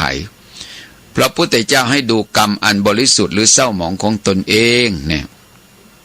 เพราะฉะนั้นจึงควรให้พูดแต่คำที่คำดีงามเนี่ยในพุทธภาษิตในขุตกนิกายชาดกเอกนิบาตพระพุทธองค์จึงตรัสว่ามนุญยะเมวะภาสยะบุคคลควรกล่าวแต่วาจาที่น่าพึงพอใจนะควรกล่าวแต่วาจาน่าพอจิตสุจริตคำดีที่ประสงค์เมื่อกล่าวย้ำคำงามไปตามตรงสิ่งประสงค์สวยงามเสร็จตามมาผู้ฟังจำคำดีมีแรงจิตช่วยทำกิจการงานตามปรารถนาผู้กล่าวดีได้กลับรับเงินตราเพราะกล่าวแต่วาจาน่าพอใจคำใดที่เป็นคำสัตย์คำจริงคำนั้นเขาเรียกว่า เป็นที่นำมาซึ่งศรัทธาประสาทะความเชื่อความเลื่อมใสถ้าเป็นคำที่นำไปสู่ความดับทุกข์พ้นทุกข์ได้นะโอ้เป็นจุดสูงสุดแห่งชีวิตเรื่องของการกล่าววาจาการพูดเขียนหนังสือด่านี่ก็เป็นวจีทุจริตแต่ให้สำเร็จทางมโนทุจริตเพราะว่าเป็นองค์ประโยคะในการพยายามในการด่าแต่ว่าการพูดดีสรรเสริญเจริญพรจะพูดทางวาจาหรือจะเขียนเป็นภาษาหนังสือมันก็ดีทั้งนั้นแหละแต่บางคนนะมันชั่วโยมมันชั่วเป็นผู้หลักผู้ใหญ่ถ้ามันชั่วแม้จะยกย่องเชิดชูบูชาขึ้นป้ายคัดเอาก็ตามแต่ถ้ามันชั่วมันก็ชั่วอยู่นั่นเองเขาจะกล่าวให้ดีประเสริฐเลิศเลยอย่างไงมันก็ไม่ได้ดีอย่างที่กล่าวคำสรรเสริญเจริญพรนี่เพราะฉะนั้นอันนี้เราควรพิจารณาด้วยปัญญา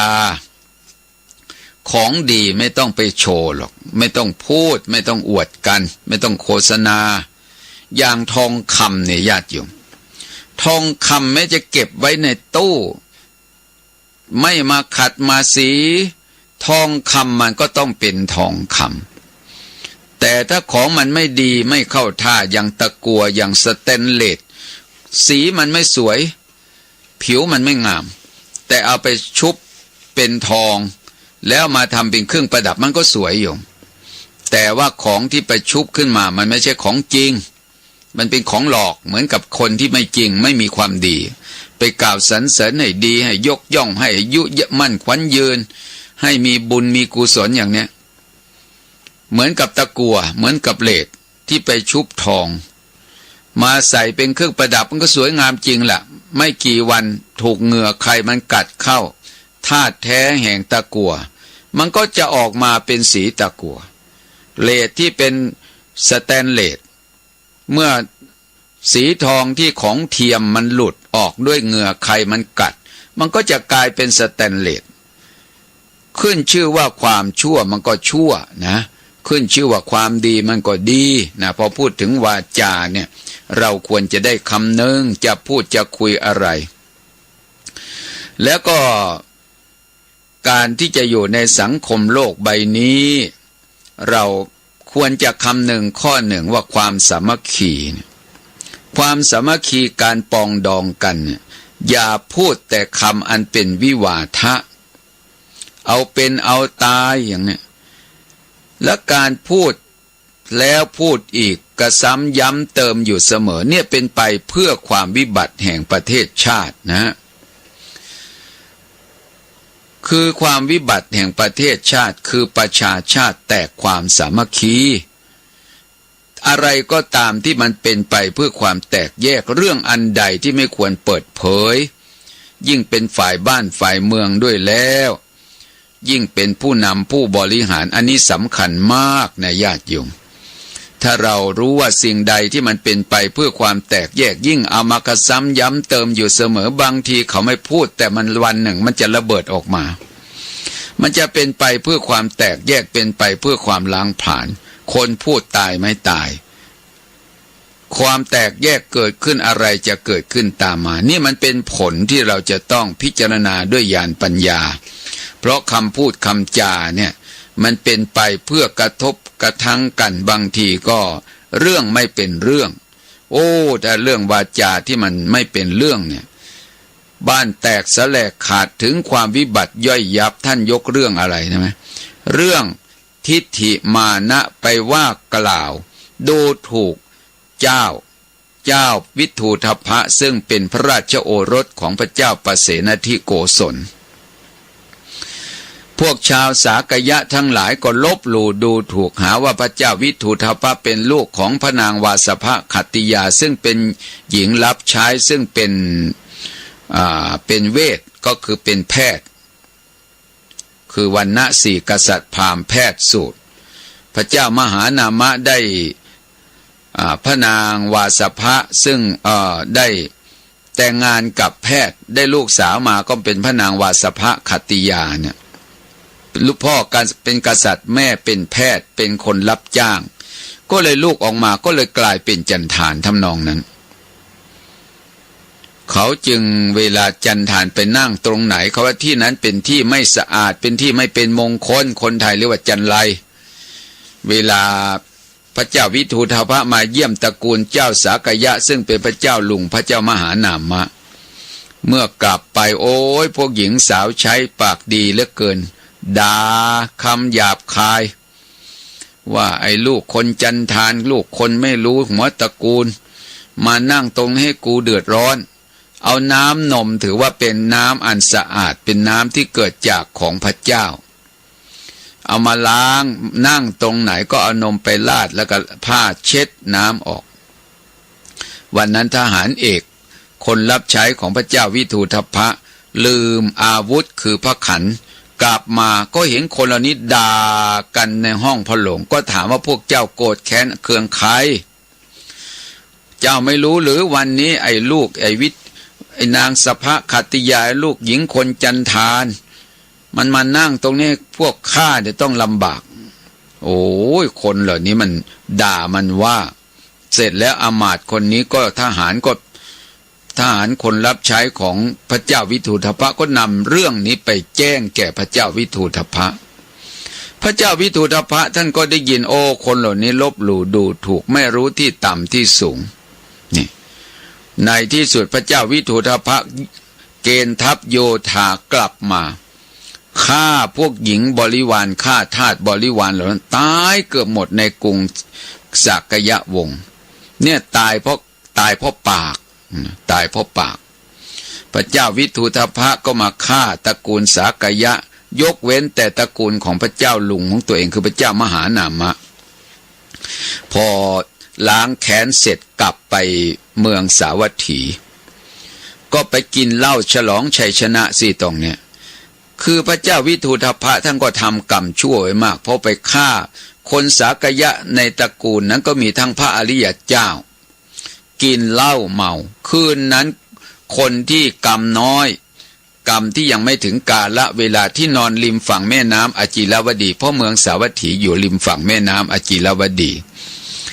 มดดำมดแดงก็มาขึ้นไต่นอนไม่ได้ต้องขึ้นมานอนบนบกส่วนคนที่กรรมหนักก็นอนบนบกก็มดดำมดแดงมันก็ต้องไปนอนที่ริมฝั่งแม่น้ำพอถึงกลางคืนฝนตกน้ำหลากมามันไม่ได้ท่วมลึกอะไรหรอกมาแค่คืบกว่าไอ้คนเมาเหล้านี่ญาติโยมมันยกหัวไม่ขึ้นน้ำมาแล้วก็หลากมาท่วมจมูกตายเพราะคนมันเมาแล้วน้ำมันท่วมตายกันหมดเลยพอถึงตอนเย็นวันนั้นภิกษุทั้งหลายก็มานั่งสนทนากันเรื่องการพูดการจามันทำบุคคลทำให้ถึงแก่ความตายได้นะก็กำลังพูดคุยกันอยู่พระพุทธเจ้าทราบเหตุเสด็จมาถึงถามว่าภิกษุทั้งหลายพวกเธอคุยเรื่องอะไรกันโอ้พญาติวงศ์ของพระพุทธองค์เป็นคนมีศีลมีธรรมไม่น่าถึงความตายเลยนะคนเหล่านี้คนดีๆมาถึงแก่ความตายแต่พระพุทธเจ้าตรัสว่าภิกษุทั้งหลายคนเหล่านี้สมควรตายแล้ว ญาติวงของพระพุทธเจ้าเมืองสากยะเนี่ยเมืองกบิลพัสเนี่ยสมควรตายแล้วว่างั้นภิกษุทั้งหลายก็งงก็เลยถามว่าสมควรตายยังไงพระพุทธเจ้าภิกษุทั้งหลายเธออยากฟังไหมภิกษุทั้งหลายเหล่านั้นก็กราบทูลว่าอยากจะฟังพระพุทธองค์ก็ย้อนรอยถอยอดีตว่าภิกษุทั้งหลายพวกเจ้าสากยะเหล่านี้ในอดีตชาติเคยเป็นมนุษย์ทำพิธีงานมงคลแล้วก็มาประชุมกันตกลงปลงใจว่าจะจับปลาในหนองน้ำตกลงกันทั้งหมู่บ้านว่าจะต้องฆ่าปลาในหนองน้ำทั้งหมดตกลงฆ่าปลากันแล้วเอาปลานั้นมาทำเป็นอาหารเลี้ยงแขกงานพิธีมงคลกรรมที่ฆ่าปลานั่นแหละโทษหนักตกนรกเศษบาปอันเหลือต้องมาถูกฆ่าตายอย่างนี้นะพระพุทธเจ้าตรัสแก่ภิกษุทั้งหลายภิกษุทั้งหลายกรรมพวกเจ้าสากยะตายในครั้งนี้เป็นการไม่สมควรก็ตายไม่สมควรก็จริงแต่กรรมที่ทำแล้วในอดีตเป็นสมควรแก่เหตุแล้วนะส่วนพระเจ้าวิทูธพะได้ไปฆ่าพวกมนุษย์เหล่านั้นเป็นการไม่สมควรก็จริงแต่เธอได้ฆ่าพระอริยเจ้าแล้วก็คนมีศีลมีธรรมแล้วก็มาเมาแล้วถูกน้ำหลากตายนั่นก็เป็นการสมควรตายเป็นการสมควรแก่เหตุเนี่ยเรื่องของกรรมในญาติโยมนะมันยุติธรรมนะกรรมชั่วมันไม่มีอำนาจว่าจะยกเว้นใครมันยุติธรรมเที่ยงธรรมคุณมีอำนาจคุณเป็นใหญ่คุณกฎหมายเล่นไม่ได้แต่อำนาจของกรรมเนี่ยมันไม่เว้นใครนะอำนาจของกรรมเนี่ยมันยุติธรรมยุติด้วยธรรมกรรมใครทำใครได้นะโบราณถ้าว่าวัวไข่เข้าคอกไข่มันไม่ได้ไปเข้าคอกคนอื่นกรรมที่เราทำไว้เนี่ยมันยุติธรรมพระพุทธเจ้าจึงตรัสว่านะหิธัมโมอะธัมโมจะอุโพสัมวิปากิโนอะธัมโมนิระยังเนติธัมโมปาเป็นติสุขติงนะบุญและบาปทั้งสองนี้ให้ผลไม่เหมือนกันธรรมะย่อมนำอาธรรมย่อมนำสัตว์โลกไปสู่นรกหรือบาปกรรมย่อมนำสัตว์โลกไปสู่นรกส่วนความดีย่อมนำสัตว์โลกไปสู่สุคตินะธัมโมปาเป็นติสุขติงการทำความดีมันก็ไปสู่สุคติภูมินี่แหละเพราะฉะนั้นเราจึงต้องสร้างความดีกันสร้างกรรมดีเอาไว้นะอย่าประมาทกันชีวิตนี้มันไม่นานหรอกพวกเราก็จะต้องอำลาพาจากไปทุกคนไม่มีใครอยู่ค้ำฟ้าบ้านช่องห้องหอที่สร้างเป็นหมื่นเป็นแสนเป็นล้านก็อาศัยนอนแค่วันคืนเท่านั้นแหละโยมเอ้ย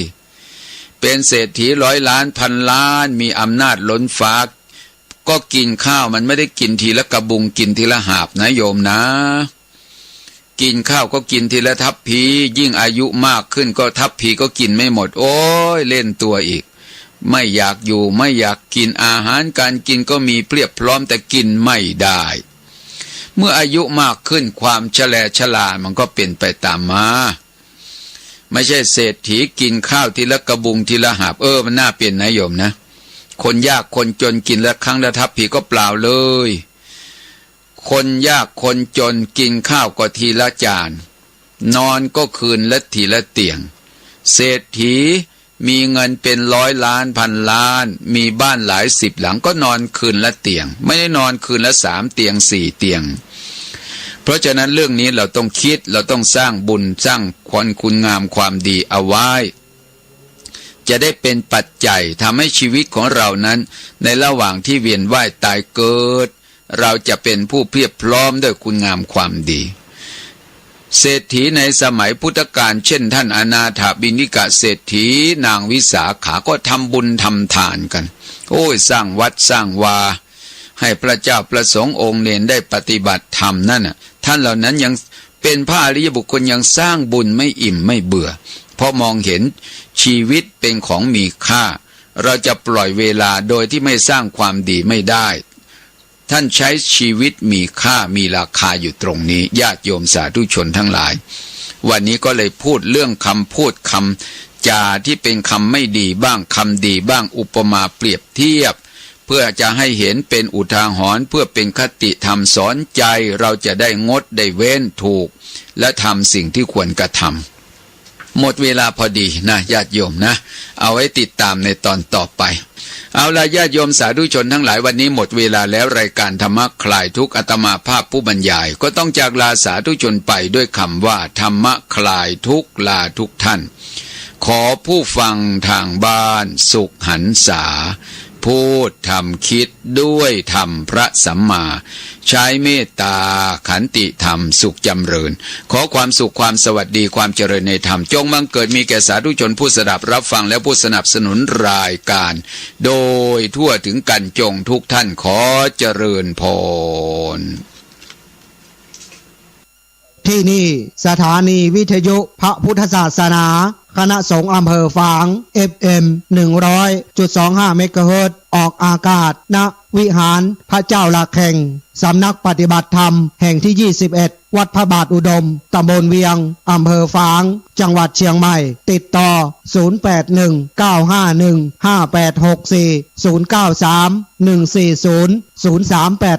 093-140-0386 ในวาระโอกาสส่งท้ายปีเก่าต้อนรับปีใหม่ขอเรียนเชิญร่วมกิจกรรมสร้างพลังบุญหนุนชีวิตเพื่อรุ่งเรืองสวดมนต์ข้ามปีณลานอนุสาวรีย์พระเจ้าฝางพระนางสามผิวในค่ำคืนที่31 ธันวาคมนี้เวลา 23:39 นาทีเป็นต้นไปนำสวดโดยหลวงพ่อพระครูสุจิตานุรักษ์หรือหลวงพ่อครูบายี่แก้วเจ้าคณะอำเภอฝางเจ้าอาวาสวัดพระบาทอุดมน้ำบ่อสาวาเรียนเชิญเจริญพรท่านสาธุชนต่างหลายร่วมพิธีสืบชะตาหลวงประจำปี 2566 ณ วิหารพระเจ้าหลักแห่งสำนักปฏิบัติธรรมวัดพระบาทอุดมน้ำบ่อสาวาตำบลเวียงอำเภอฝางจังหวัดเชียงใหม่ในวันจันทร์ที่2 เดือนมกราคม 2566 เวลา 9:59 นาทีติดต่อสอบถามได้ที่หลวงพ่อพระครูสุจิตานุรักษ์หรือหลวงพ่อครูบายี่แก้ว 081-951-5864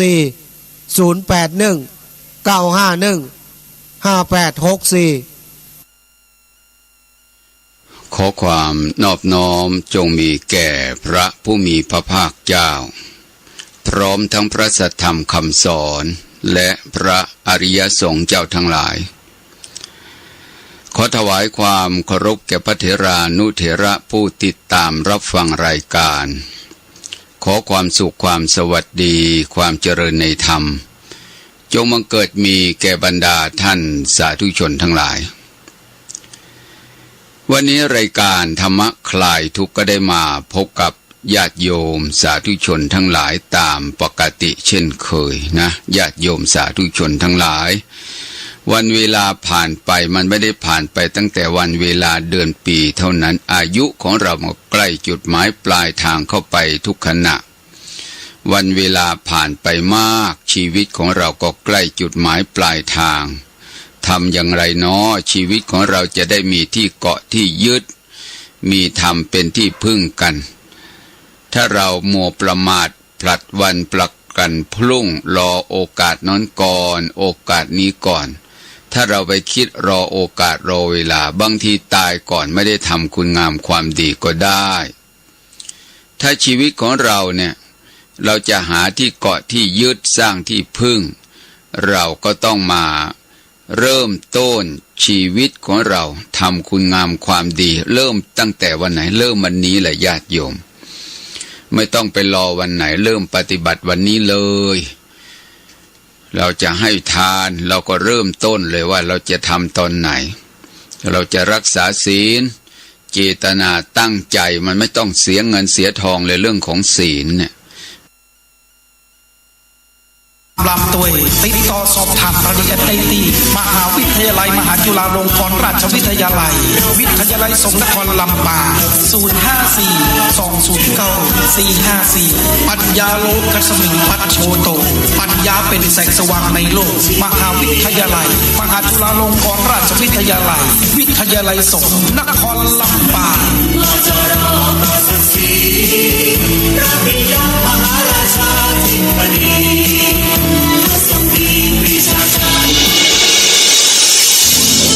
มหาวิทยาลัยมหาจุฬาลงกรณราชวิทยาลัยวิทยาลัยสงฆ์นครลำปางขอเชิญชวนพุทธศาสนิกชนพุทธบริษัทร่วมงานตั้งทัพหลวงวินละกรมหาเจ้าเวสสันดรชาดกครั้งที่19ในวันที่25-26 ธันวาคม 2565 ณ มณฑปหลวงพ่อดำศาลหลักเมืองจังหวัดลำปางเจ้าวันอาทิตย์ที่25ตั้งแต่เวลา 9 โมงเจ้าไปต้นไปร่วมพิธีอาราธนาพระอุปคุณพิธีอาราธนาธรรมออกจากเวลาบ่าย 3 โมงพิธีเปิดงานตั้งทัพหลวงเวงละครมหาเจ้าเวสสันดรชาดกครั้งที่19ร่วมฟังพระธรรมเทศนามาลัยต้นมาลัยปลายคาถาพันและอานิสงส์เวสสันดรเวลา1 ทุ่มร่วมพิธีกวนเข้าติปทุปายาเจ้าวันที่26ตั้งแต่เวลา 7 โมงเจ้าไปต้นไปร่วมฟังพระธรรมเทศนามหาเจ้าเวสสันดรกันที่1จนถึงกันที่13ตลอดทั้งวันร่วมเป็นเจ้าภาพเจ้าศรัทธาเจ้าภาพโรงทานเจ้าภาพน้ำปานเจ้าภาพกันเต้นเจ้าภาพกันสวดเจ้าภาพจตุปัจจัยเครื่องทยธรรมทยทานและเจ้าภาพต่างๆติดต่อสอบถามรายละเอียดได้ที่มหาวิทยาลัยมหาจุฬาลงกรณราชวิทยาลัยวิทยาลัยสงฆ์นครลำปางโทรศัพท์054-209-454รายได้ทั้งหมดสมทบกองทุนการศึกษาของพระนิสิตบรรพชิตวิทยาลัยสงฆ์นครลำปางวันนี้ลืมไปร่วมงานตั้งทัพหลวงเวียงละกรมหาเจ้าเวสสันดรชาดกตัวกันเนอครับ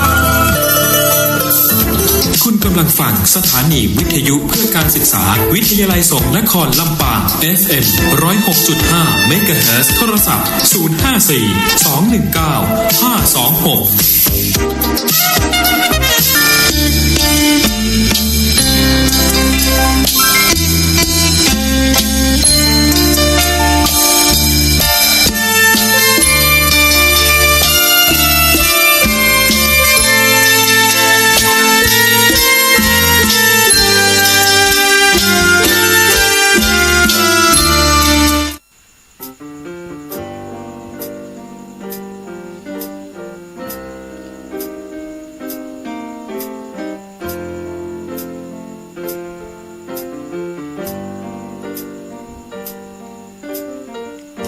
แค่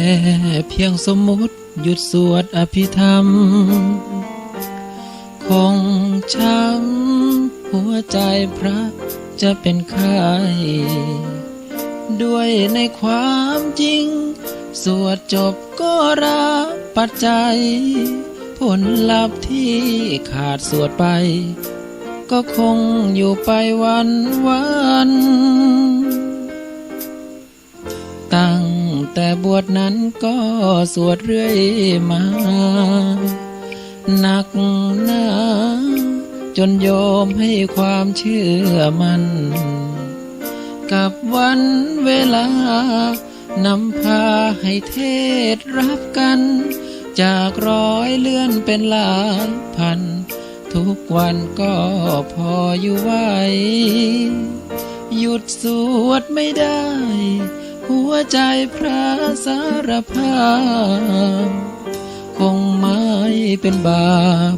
หากพระพูดจากหัวใจสวดเทศจนชินไม่อยากได้ยินคำว่าถอยไปขอร้องอย่าทำร้ายใจด้วยการไม่นิมนต์กันถ้าโยมให้พระวัดอื่นสวดแทนคงแค้นจนโยมไร้ความเชื่อมันเจ็บจนเหลืออดก็โปรดอย่าได้รำคาญ หัวใจพระทรมานงดงานก็คงสิ้นลม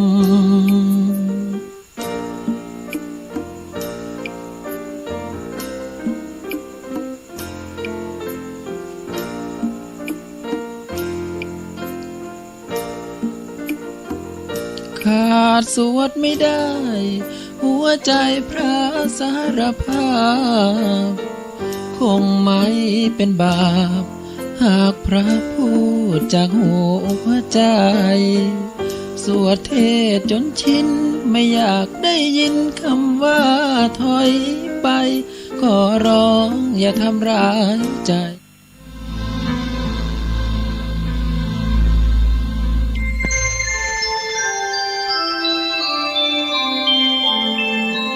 ขณะนี้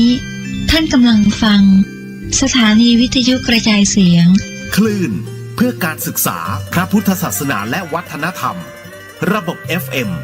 104.5 เมกะเฮิรตซ์ออกอากาศณวัดฝายหินตำบลสุเทพอำเภอเมืองจังหวัดเชียงใหม่โทรศัพท์053-226-058-053-810-406-053-943-691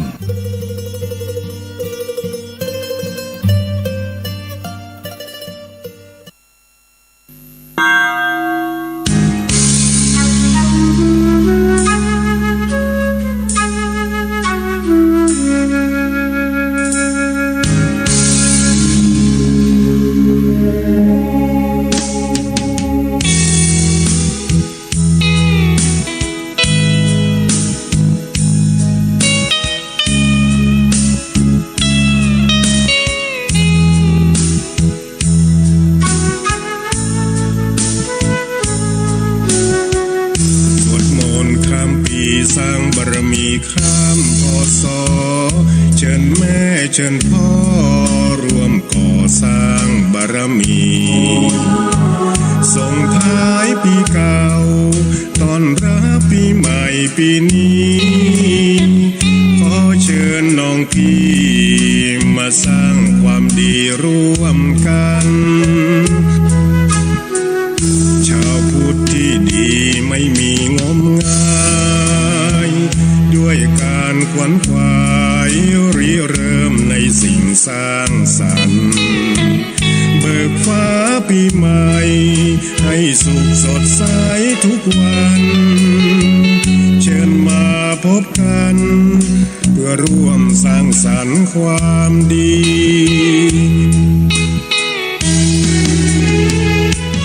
ทุกใด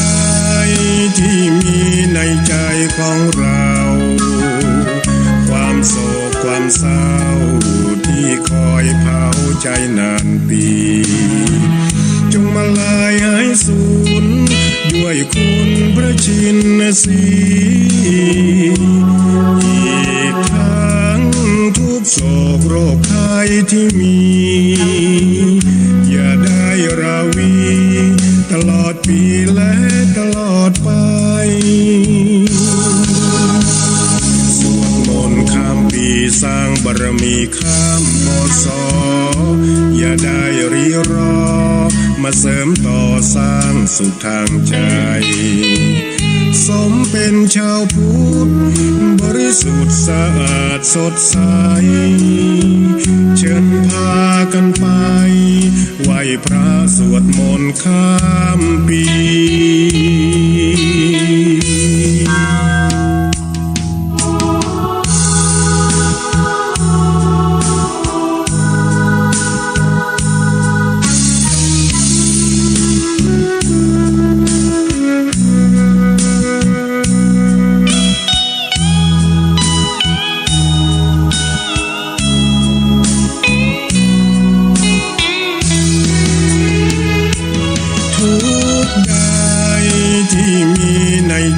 ของเราความโศกความเศร้าที่คอยเผาใจนานปี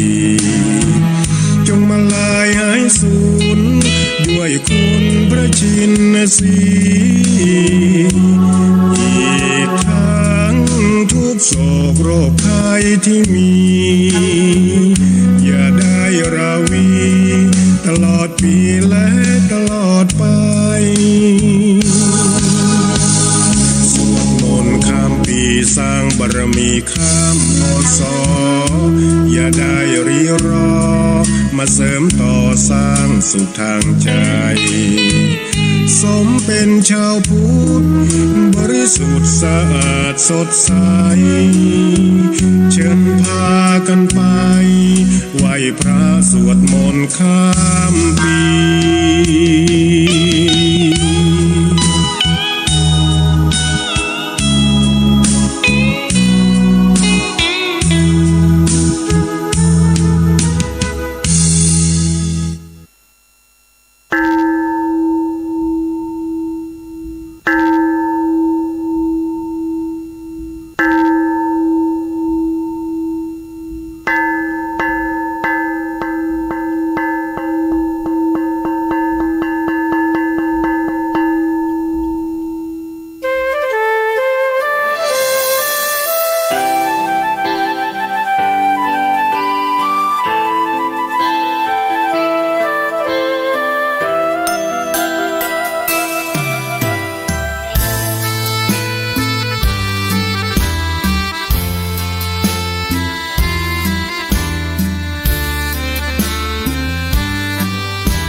เกิดเป็นคนนั้นยากจริงนะ